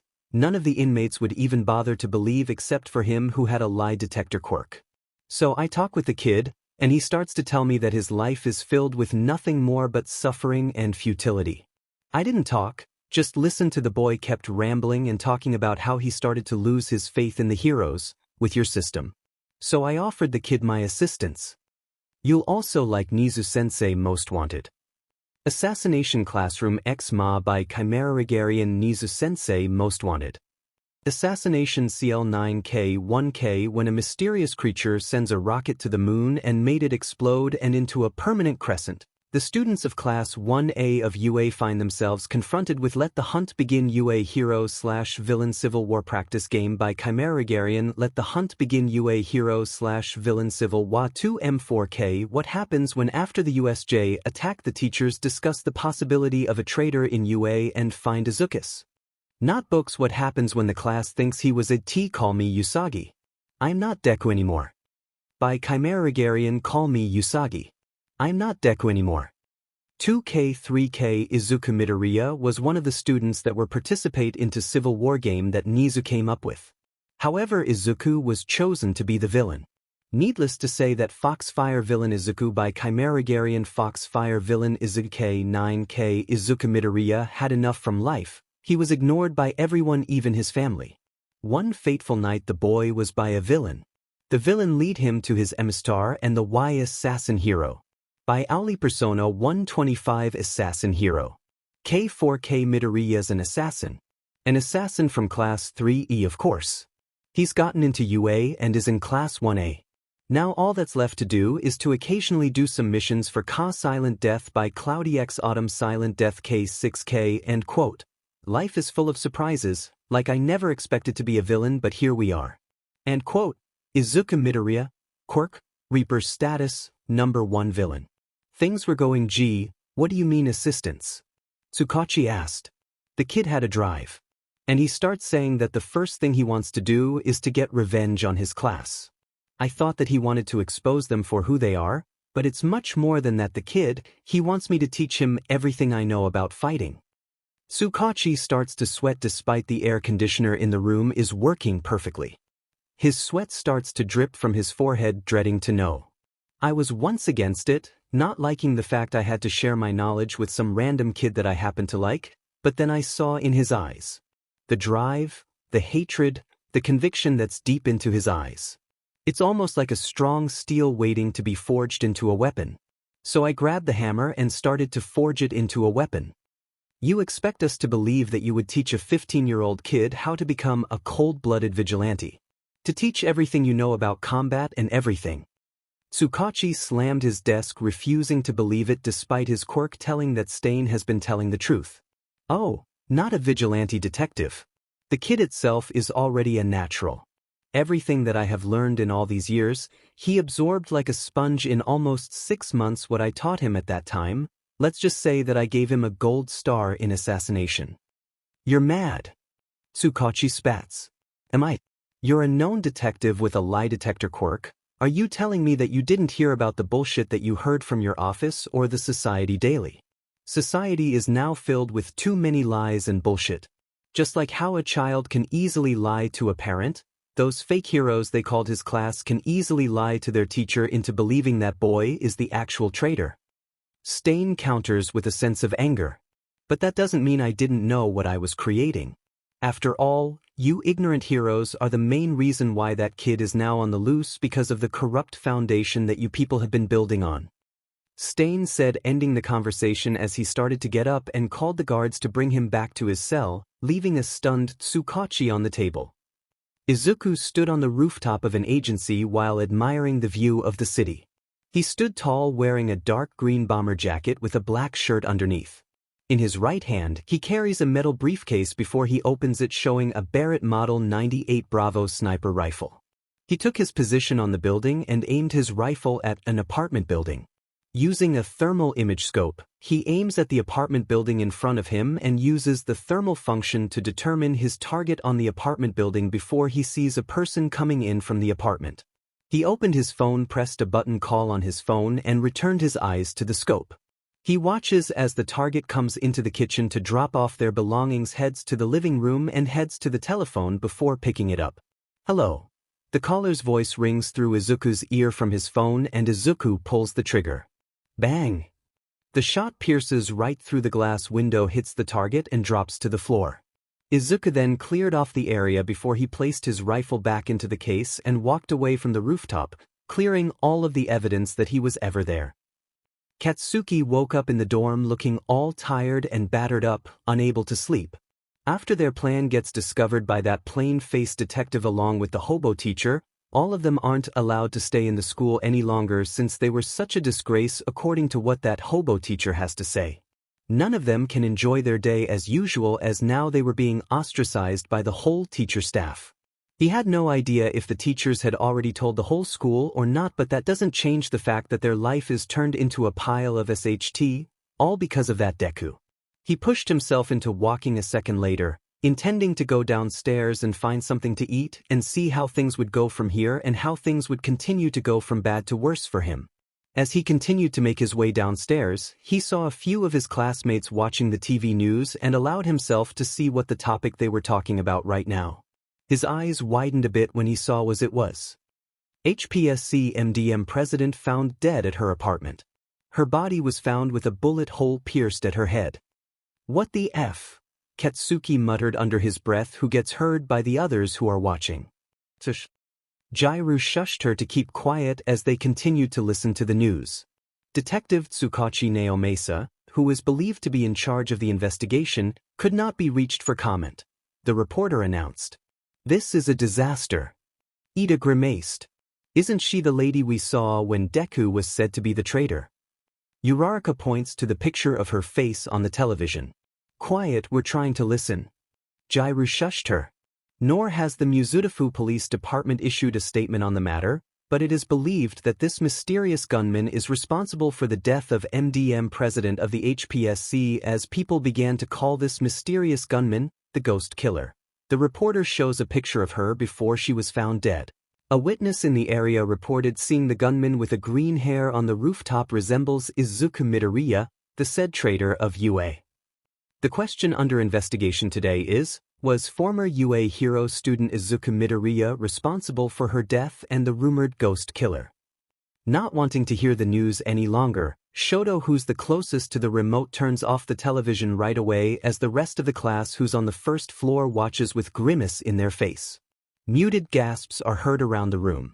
Katsuki can tell everyone is freaking out, some even seem to be sweating. Everyone seems to be deep in thought for a moment. Questions are probably running through their heads. Guys, isn't she the one who finalizes the paper that Deku is indeed the traitor? Toru asked around. Yeah, I saw him coming out from the principal office at the time. It's definitely her. Ida confirmed. Do you think he's coming? Deku, is he coming for us all? Shiro asked around, looking for some form of answer. It's fine, right? Kirishima speaks up. Some take a moment to glance in his direction, and some don't even move. His face is clenched into worry. It's just that, Deku, right? He points out, rubbing the back of his head, looking up from the coffee table he was staring at. Yeah. Toru agrees, her clothes shifting slightly, and she seems to be standing up. And he's quirkless. If we ever run into him, wouldn't it be easy to catch him? A beat of silence takes over. Plus, we need to find him right now. We can't allow that useless to blab about our plan before, Sato argues, and a few of them nod in agreement. You all can't be serious. Leaning on the door to the side, Shinso's eyes seem to be burning with rage, the tired, purple eyes narrow. You're underestimating him. He walked over to one of the side chairs. Leaning over it, Jiryu jumped at the sudden movement behind her. Shinso, why are you here? Kaminari glances over to see the purple-haired boy walking here unannounced. Thought I came to look around, to see the some who sold their friend down in the ditch. His face turns into anger, spitting venom on each word. Wait, it's not dash. You expect me to believe a word you said when Aizawa-sensei had explained everything in full detail. The group fell into silence after hearing the word coming from the purple-haired kid, knowing that their act had already been busted at this point. It's only a matter of time before everyone soon learns of their involvement. The way you act, underestimating him like this, it's gonna get people killed, it's gonna get you killed. Are we though? Jiryu speaks up. She's staring off to something on the side, fiddling with her hands, her mouth is pressed in a fine line. She chuckles sadly for a moment. Are we? He is quirkless. It's not like, her eyes flick back, gazing around the class. He could take on most of us in a fight. The class looked unconvinced. Well, I don't dash. Ida begins to speak up, but Shinso cuts him off fast. Are you guys that stupid? He scoffs, eyes glaring at the class. They look surprised by his laugh. He lived with you all for 2 goddamn years. How are you guys not scared? Everyone looks around for a moment. He knows everything about you all. Your families, your friends, your relationship, your secrets. He turns to stare at Kaminari and Jiryu, who are sitting next to each other. He knows your strengths and your weaknesses, what you love and hate. You saw in that notebook you were so afraid of. That Demon Deku will die in my hands. You hear me, you purple freak? Katsuki roared in anger, shouting at the top of his lungs. Sure, that's why he was able to kill Ishido under your nose and everyone at the mall. Now where were you again at that time? Busy making out with Midoriya's ex-girlfriend. Because we will be safe under the name of a hero called King Explosion Murder.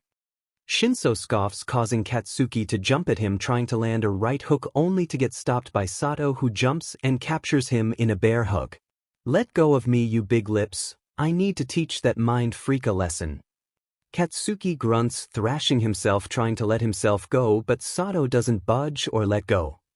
Yeah, you all who framed him as the traitor in the first place will be the ones who brought him to justice. Good luck.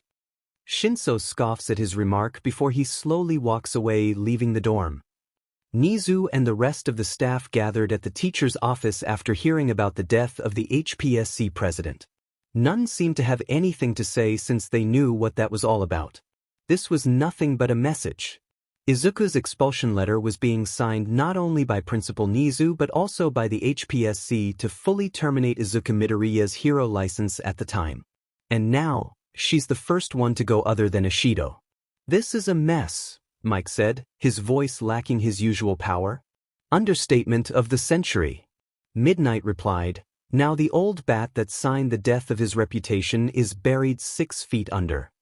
I just got off the phone with Tsukachi, he had his little chat with Stain, and turns out he did teach Midoriya everything there is to it. Midoriya has officially gone rogue. Aizawa announced. Oh my god. Ectoplasm groaned. That's not the worst part, Aizawa replied, withholding certain information left. And what is? 𝗧𝗵𝗲 asked.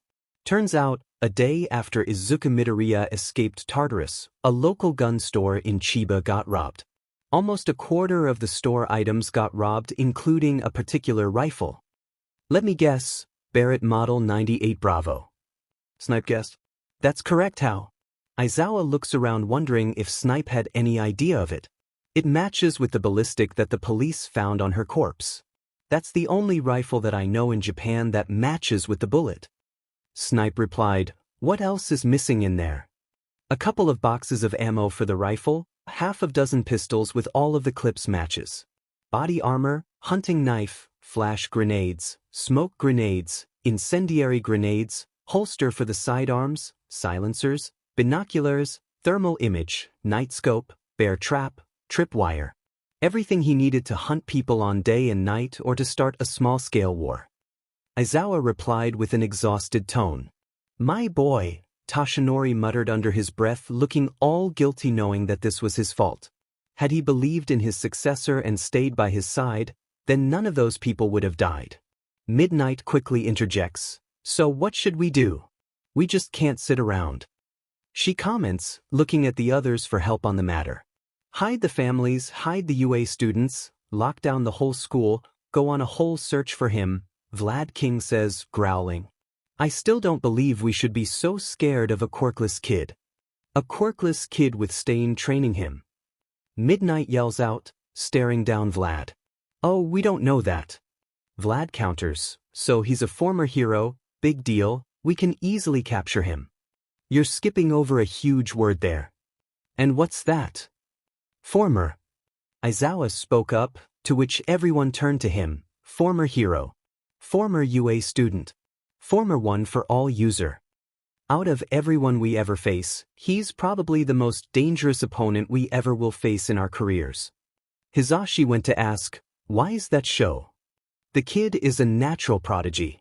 He can easily analyze quirks during a fight and find a way to counter them. And from what Tsukachi said, the kid took the shot to assassinate MDM president from 700 yards away and hit the bullseye to her head. He likes to hide, he likes to hunt. This guy, he's on the offense. Aizawa commented, showing just how serious this turns out to be. A student with a killer mentality that trains under UA and hero killer. This might be the biggest and most dangerous foe that we ever faced. So I suggest that all of you don't underestimate him. We're not underestimating him, but I'm just saying how much trouble is this kid gonna give. Unknown to him, Izuku hears the conversation happening in the office as they speak. In the dark room, Izuku placed a headset over to his ear to listen through the conversation. He slightly chuckled at Vlad King's comment at the fact that he was slightly underestimated, but if he wanted to be honest, he wanted to be underestimated so that it would be much easier to eliminate the rest of the class, but thanks to Eraserhead, now the staff is on full alert. Now, who should I go next? Izuku looks over to the wall and finds the whole wall is covered with pictures of the entire class individually and UA staff with dart holes in every picture. The picture of Mina and MDM president is also on the wall, having a knife on it, and the picture is already crossed. He draws his knife, throws it at the wall and hits at one of the pictures. Guess you wanna die first, huh? Kaminari is busy scrubbing the floor of the UA class at night with a toothbrush, grunting and grumbling at the predicament he's currently at right now. Normally he would have been sleeping or playing video games, lying on his bed looking at his phone, but now he was here busy cleaning every inch of the UA floor in the middle of the night while being supervised by the UA robot. Because of the news leaked about their involvement in framing Midoriya, the whole class is being punished severely by Aizawa, and the first act that he chooses for them to do is to clean every inch of the hallway, separating the whole class into different places so they can't be having a conversation with each other. Kaminari scrubbed the toothbrush on the floor tirelessly, wanting to get himself a good night's sleep or take a 5-minute break, but unfortunately, the robot kept ringing some sort of alarm that echoed through the hallway every time one of them stopped working, and those who happened to be in an earshot tends to yell at the robots to make it stop. He was just about to move to the next tile when the robot turned his alarm, ending their shift for the day. Kaminari stretched his arms and legs in relief, knowing that finally time to head back to the dorm. He walked towards the hallway where he would meet with Jiro, who just finished working on the hallway as well. "Oh J.R., you here too?" Kaminari waved his hand at her. "Yeah, I was just about to head back anyway." Jiro walks in while stretching her arms. "Cool, you wanna head back together?" Kaminari sheepishly asked. "Sure, why not?" Jiro replied, and they both walked together. Both of them walked side by side, not having any idea what to talk about here. Kaminari is trying to make some form of conversation here, but he seems to have zero ideas on what to talk about. He knew that she liked to hear music and play some instrument, so he guessed that he could make some topic out of it so that the atmosphere wouldn't get any weirder than it had. "So, I heard that you were playing yesterday night," Kaminari said, trying to make some conversation. "Huh?" Jiro looks back. "I heard it right across the hall. You were playing pretty loud if you asked me." "You heard it?" She seems surprised that someone heard her play. "Yeah, I think Koda also hears it, but he didn't dare to tell you about it," he informed her. "Then, guess I owe him an apology." Jiro sheepishly replied. "I think that he won't mind about it." Kaminari joked around, causing Jiro to laugh at his joke. "Sorry man, got a lot on my mind lately, especially with the whole detention thing." She continued to walk as Kaminari walked right next to her. "I feel you, wish we could just get out and do something. Getting pretty bored, to be honest, with things going on lately. Scrubbing the hallway, wiping the windows at night, cleaning the gutter. Yeah, wait, what about that new concert show that's about to show? You know, that famous DJ from America or something. That American DJ, Will Wells. I tried to get it booked, but I missed out on the ticket. Oh, perhaps you want to come. I got an extra ticket if you are interested." Jiro then stopped with her track and turned his head at Kaminari with a surprised look. "Are you asking me out?" And no, I mean why yeah, but only if you want to. It's not like I asked you for a date, not that it's a date, more like a friend date and dash. You'll also like 𝗔𝗂𝗧𝗵𝗲 Most Wanted. Assassination Classroom 𝗧𝗵𝗲 by 𝗂𝐵 𝗔𝗂𝗧𝗵𝗲 Most Wanted. Assassination CL9K1K. When a mysterious creature sends a rocket to the moon and made it explode and into a permanent crescent, the students of Class 1A of UA find themselves confronted with Let the Hunt Begin UA Hero/Villain Civil War Practice Game by 𝗂𝐵. Let the Hunt Begin UA Hero/Villain Civil War 2 𝗵𝘃𝗲. What happens when, after the USJ attack, the teachers discuss the possibility of a traitor in UA and find Izuku's notebooks? What happens when the class thinks he was a 𝗬𝗂𝗵𝗲 𝐸𝐷𝐻? I'm not Deku anymore. By 𝗂𝐵. Call me 𝐸𝐷𝐻. I'm not Deku anymore. 2K 3K Izuku Midoriya was one of the students that were participate into Civil War game that Nizu came up with. However, Izuku was chosen to be the villain. Needless to say that Foxfire villain Izuku by 𝗂𝐵. Foxfire villain Izuku 9K Izuku Midoriya had enough from life. He was ignored by everyone, even his family. One fateful night the boy was by a villain. The villain lead him to his emissary and the Y assassin hero. By Auli Persona 125 Assassin Hero. 𝗂𝐴 Midoriya's an assassin. An assassin from Class 3E, of course. He's gotten into UA and is in Class 1A. Now all that's left to do is to occasionally do some missions for 𝐒𝐭𝐲 Silent Death by 𝗬𝗬𝗧𝗵𝗲 Silent Death 𝐒𝐻𝑆 and quote. Life is full of surprises, like I never expected to be a villain but here we are. And quote. Izuku Midoriya, quirk, Reaper status, #1 villain. Things were going 𝐒𝐩𝐢𝐧𝐿 way. Slow down would you? She lightly slapped him in the head, calming him down. Yeah, sure. I would love to. Kaminari did a double take on what he had just heard. Did she say yes? To him. Okay then, I'll text you. Okay then, 𝗵𝗵𝗲. She waved her hand goodbye, letting herself enter the doorway first while Kaminari stood in a starstruck situation, jiggling inside knowing that he just scored himself a date. Kaminari stood before the gate of UA waiting for J.R.U to come for his date. He looks nervous but tries to keep his composure intact knowing that he's about to have his date with his crush. It took him about 30 minutes to get ready, 10 times longer than his usual self. Normally he would have just gone for short pants and a regular t-shirt that's available in his drawer, but right now, he's decided to dress up a little bit than he usually did, wearing a jacket and dressed in a more wild for such an event. He stood in front patiently waiting when finally he saw the purple rocker girl coming his way. Hey, sorry for the wait. Nah, I just came here too. Kaminari excused, even though he'd been waiting almost half an hour. Had to sneak in, didn't want people to find out just yet. J.R.U fixed her hair, presenting herself to him. Sure, I mean we don't want to raise some questions, right? Kaminari blushed, looking all embarrassed. Why yeah, sure. J.R.U followed as well. So you ready to go? Why yeah. Cool. She smiled at him. With most of the awkwardness finally out of the way, the young duo exited the building to go out and enjoy their evening. The short train ride over to their destination for the night was rather uneventful for Kaminari and J.R.U. The two didn't know what to talk about other than regular school-related topics. There was a lingering sense of awkwardness in the air that neither knew how to approach. So for the time being, they sat next to each other in peaceful silence. In no time, two of them arrived at the concert venue with about 20 minutes to spare before the start of the show. By the time they showed up, the place was practically filled from wall to wall. Kaminari knew that Jiro's parents were a decently popular musical duo and she definitely liked this sort of event. But from the sheer number of people in attendance, he had a feeling that tonight's headliners were more popular than he had originally thought. Man, this place is packed. J.R.U looked around with wide eyes. Seriously, there must be over 2,000 people in here. I don't even think we can get to our seats. Well, I guess it's a good thing that I got us these tickets, Kaminari said as he pulled out their tickets. You want to get something to eat first before we enter? Sure. J.R.U nodded in agreement. So they both went out to the food stand and grabbed something to eat. Kaminari decided to go for a hot dog with fries and J.R.U went for crepes with strawberry. Both of them took a seat near the booth and decided to enjoy their food. Man, you have no idea how long has it been since I went out like this, Kaminari replied, looking around the area, clearly tired of being cooped up inside of UA. I feel you, I used to come to this sort of event back when I was little, J.R.U commented. Really?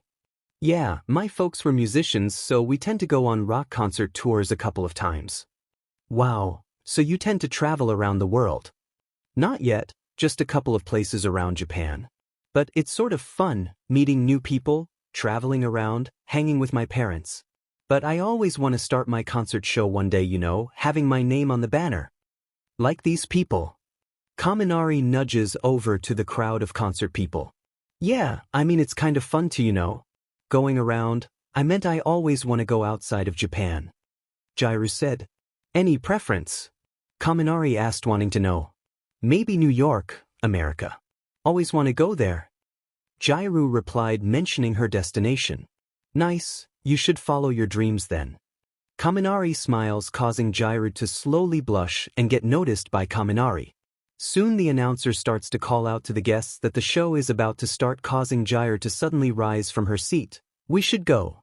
Don't want to get crowded when entering, right? Alright, come on then, we better hurry. Hurry up, Kaminari, 𝐒𝐩𝐢 calls out with his name, which gets noticed by Kaminari, and he smiles, following her to walk inside the gate. Within a few minutes, the show was underway. The DJ wasted no time in giving the concertgoers what they wanted and put on the performance of a lifetime. From their spot a few meters behind the band, 𝗬𝗓 looked in amazement as the crowd quickly burst into a sea of energy that she was not prepared for.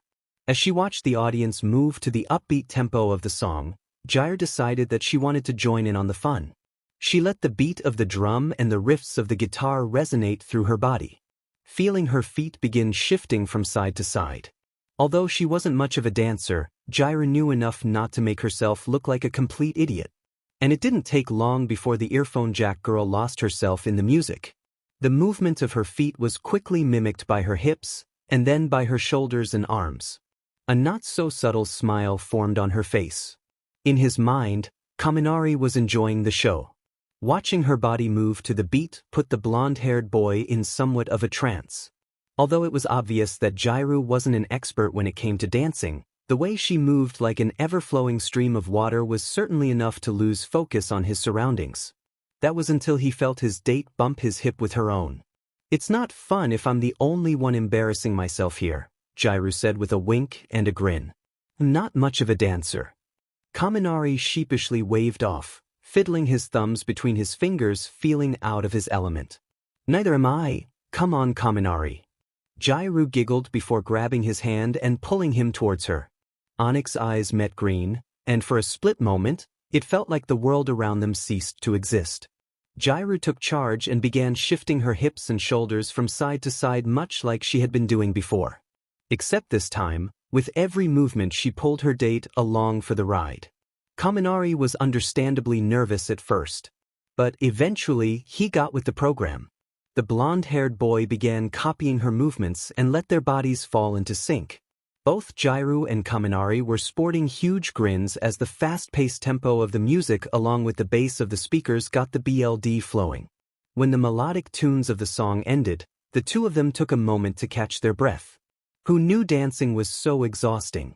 See, now was that so bad? 𝗬𝗓 chuckled as she rested herself against the boy's shoulder, using the excuse of her momentary exhaustion as the chance to seize the opportunity to get close to him. Not at all. Kaminari laughed back with a fair amount of redness on his cheeks, clearly happy that they were sharing a moment. "Good to hear, because we have another 2 hours of that to look forward to." She looked up to him with a grin. "I guess we do." He smiled back at her. The DJ starts to play, reaching the climax of the show as everyone starts to gather near the DJ to dance closer, following the beat. People began to move toward the middle, causing people to bump at each other. One of them, who's a pretty large dude, didn't notice his way and started pushing, causing Kaminari to get pushed away from 𝗬𝗓. "𝗬𝗓," Kaminari calls out, but the sound from the music and beat is simply too loud for her to hear. Kaminari tried to break free and push the guy in front, but clearly, he was drunk and much bigger than he was, which made it harder for Kaminari to break free. He tries to slip in and manages to break himself free despite the fact he has to push himself through, did his best to bob and weave through the sea of people. "𝗬𝗓," he calls out once more, but there's no sign of her at all. When he finally managed to get away, he lost sight of her from the dance floor. Kaminari tries to call her name over and over, but there's no sight of her dancing anywhere. He figures that she might also be looking for him, so he decides to stay where he is and looks around, hoping that she might come back also. Eventually, the show came to an end. After the show had ended, Kaminari decided to walk out of the venue, but even waiting at the front gate, 𝗬𝗓 is still nowhere to be found. He glances at every person who walks out, but he still has no idea where she could have been. He tried to call her cell, but she didn't pick up the call. He kept trying and sending her a message, and she still didn't read it. He started to get worried, wondering where she could have gone, when suddenly he received a text message from his phone. He hurriedly opens the phone to check if it's 𝗬𝗓, only to find that it's not, but something more terrifying. It's a picture from an unknown number. He didn't recognize the number, but he didn't need to know the content of the message as it was shown to him loud and clear. It's a picture of 𝗬𝗓 tied up with her mouth covered in a cloth and a text message. "Enjoy the date." Nizu sits on the sofa of the UA dorm along with the rest of the staff while looking at Tsukachi's phone that's placed on the coffee table intensely. His face shows a great amount of discomfort knowing that this is counted as the second attack that Midoriya has dealt them with. After Kaminari received the text message, he hurriedly came back to UA and knocked over to the teacher's office hoping that someone was still there, which luckily that ectoplasm hadn't left because of a late-night paper grading. He quickly explained the situation where 𝐒𝐻𝐢 was kidnapped by Midoriya and sent him a message about her unconscious situation. Ectoplasm then called the other teacher to come and gather at Class A dorm where Ectoplasm also brought Kaminari to meet with the principal about the situation. Now the said principal is looking at the image attentively waiting for Izuku to make the call or announce something. He knew that he kidnapped 𝗓𝗓 not just so he could brag about it, there had to be some sort of ransom that he would call right about now and he wanted to know about it. Principal, what is it? Aizawa asked, worrying about his boss sitting there in silence for about 30 minutes. You've been staring at that phone for a while now. I know, Aizawa. I'm waiting for Midoriya to make the call. How are you so sure that he will call us? He wouldn't just kidnap Miss 𝗓𝗓 without making some sort of ransom. There has to be a reason for it. The stairs began to bump loudly as the rest of Class A descended from there right away and walked towards the staff's direction. Is it true? Did he kidnap 𝗓𝗓? Momo hurriedly asked. I'm afraid that you're not on a known basis at the moment, Miss Yaoyorozu, 𝗎𝗎 replied. 𝗓𝗓 is our friend. We had every right. Momo replied as the group gathered around Kaminari looking all distracted by the fact that 𝗓𝗓 was kidnapped because of him. If he hadn't invited her to go out, then 𝗓𝗓 would probably still be in the dorm right now. Not at this moment. Now hurry up and get back to your room, Aizawa warned them before flashing his quirk for intimidation. Forget it, I'm not gonna just buy and watch that Deku gets the better of me like this. Katsuki grunts in anger. Right away, the phone began to ring and 𝗎𝗎 quickly took it and pressed the answer button. Hello, Principal. Izuku spoke, causing the white mammal to shudder, wondering how he knew that it was him that picked up the phone before he could say a word. How do you know that it was me who picked up the call? 𝗎𝗎 asked, wanting to know. Oh, you really want to know, don't you? He chuckled at his remark.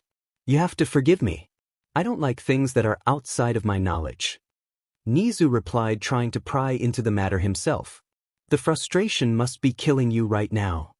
Izuku merely replied. I assumed that you wanted to make some sort of demand. 𝗎𝗎 said, since he knew that he wouldn't get anything out of Izuku. So what is it? I'm sure we can work something out. Aren't you supposed to be the smartest mammal? You think I'll go for something simple like that? Izuku scoffs at his assumption. What I want is simply your time and presence. 𝗎𝗎 looked a bit agitated before he composed himself. Well, you certainly have all of ours. Good. Now before we continue, is there a possibility you could call Kaken to come? I need to talk to him. Izuku asked. You'll also like 𝗎𝗎-sensei most wanted. Assassination Classroom 𝗬𝗵𝗲 𝗓𝗫sensei most wanted.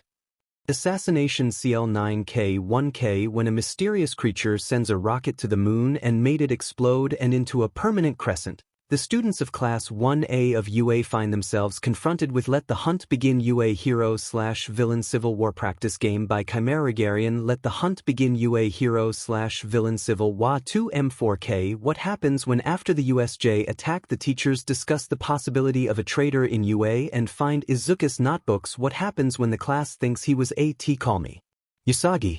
I'm not Deku anymore. By 𝗓𝗫. Call me Usagi.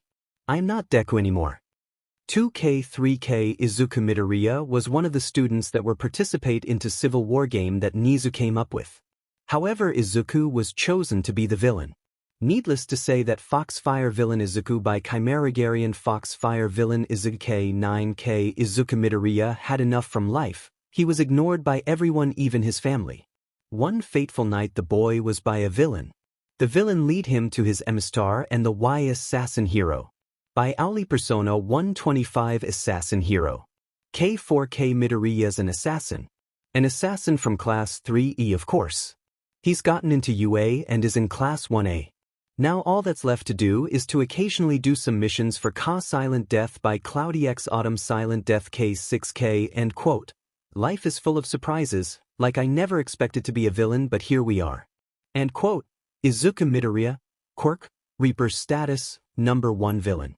Things were going 𝐔𝐻𝗵𝗃 quickly stomps his way into the conversation. I'm right here, Deku. Nice, the man of the hour has finally arrived.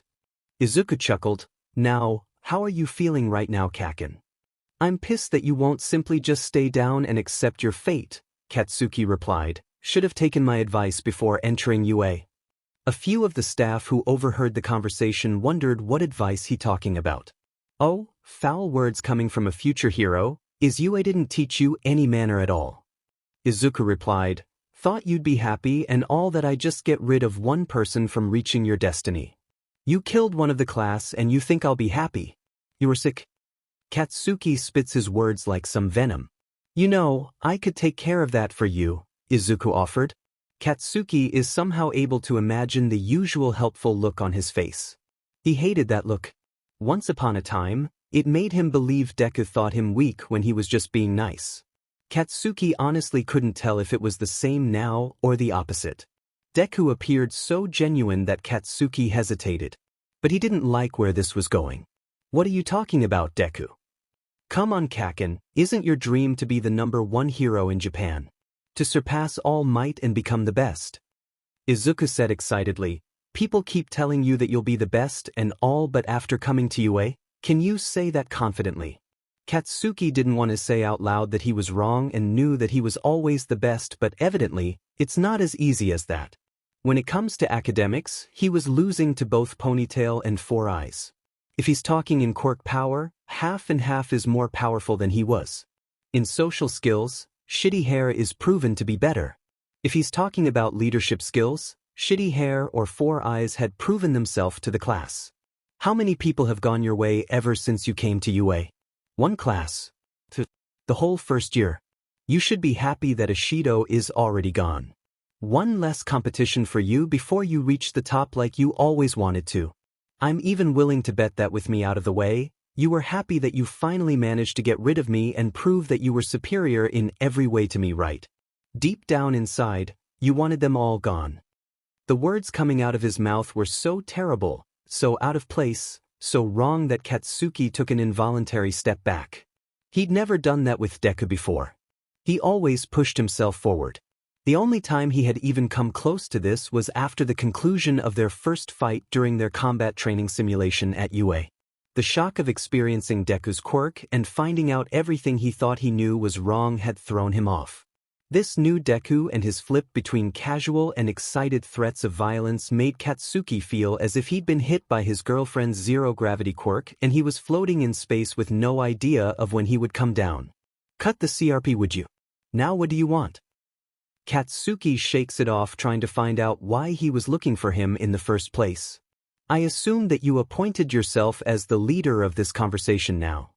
Izuku asked. Yeah, I'm calling the shots here. Good. That's good. Then as the one who calls the shots, I simply wanted you to make a choice here. What choice?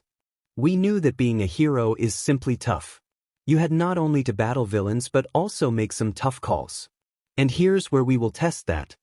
Izuku then switched the call to a video call, grabbed his phone and directed it to Jiru's seat, who was having her mouth covered and tied up behind the chair, and a woman who was 𝗵𝘃𝗏, being tied up in a similar situation to Jiru. They quickly connect the phone to the television in the room to get a better view. The staff and the remains of Class A watched in horror as Izuku walked behind them and showed them a gun in his hand, aiming at the two of them. You will make a decision right now, Bakugo. Izuku cocks his gun, confirming that it was loaded. You had two options, Jiru, your classmate that you spent almost a year together in UA, or a 7 months 𝗵𝘃𝗏 lady who you didn't recognize at all. The only way to save one of them is to make a public statement to everyone in Japan about your action along with the class to frame me and send me to prison. The video link for the announcement will be sent to this phone, which will be put live on every media in Japan. I will not accept any statement other than from Kaken. Any others who tried to volunteer in his place will be counted invalid. Exciting, isn't it, imagining how it got there? Everyone, if Kaken calls me in the next minute, one of them lives. Go. Izuku said, starting the 60-second countdown. Everyone looked at each other with an uneasy eye, wondering if his threat was to be taken lightly. All Might is the first one to react. Is he serious with all of this?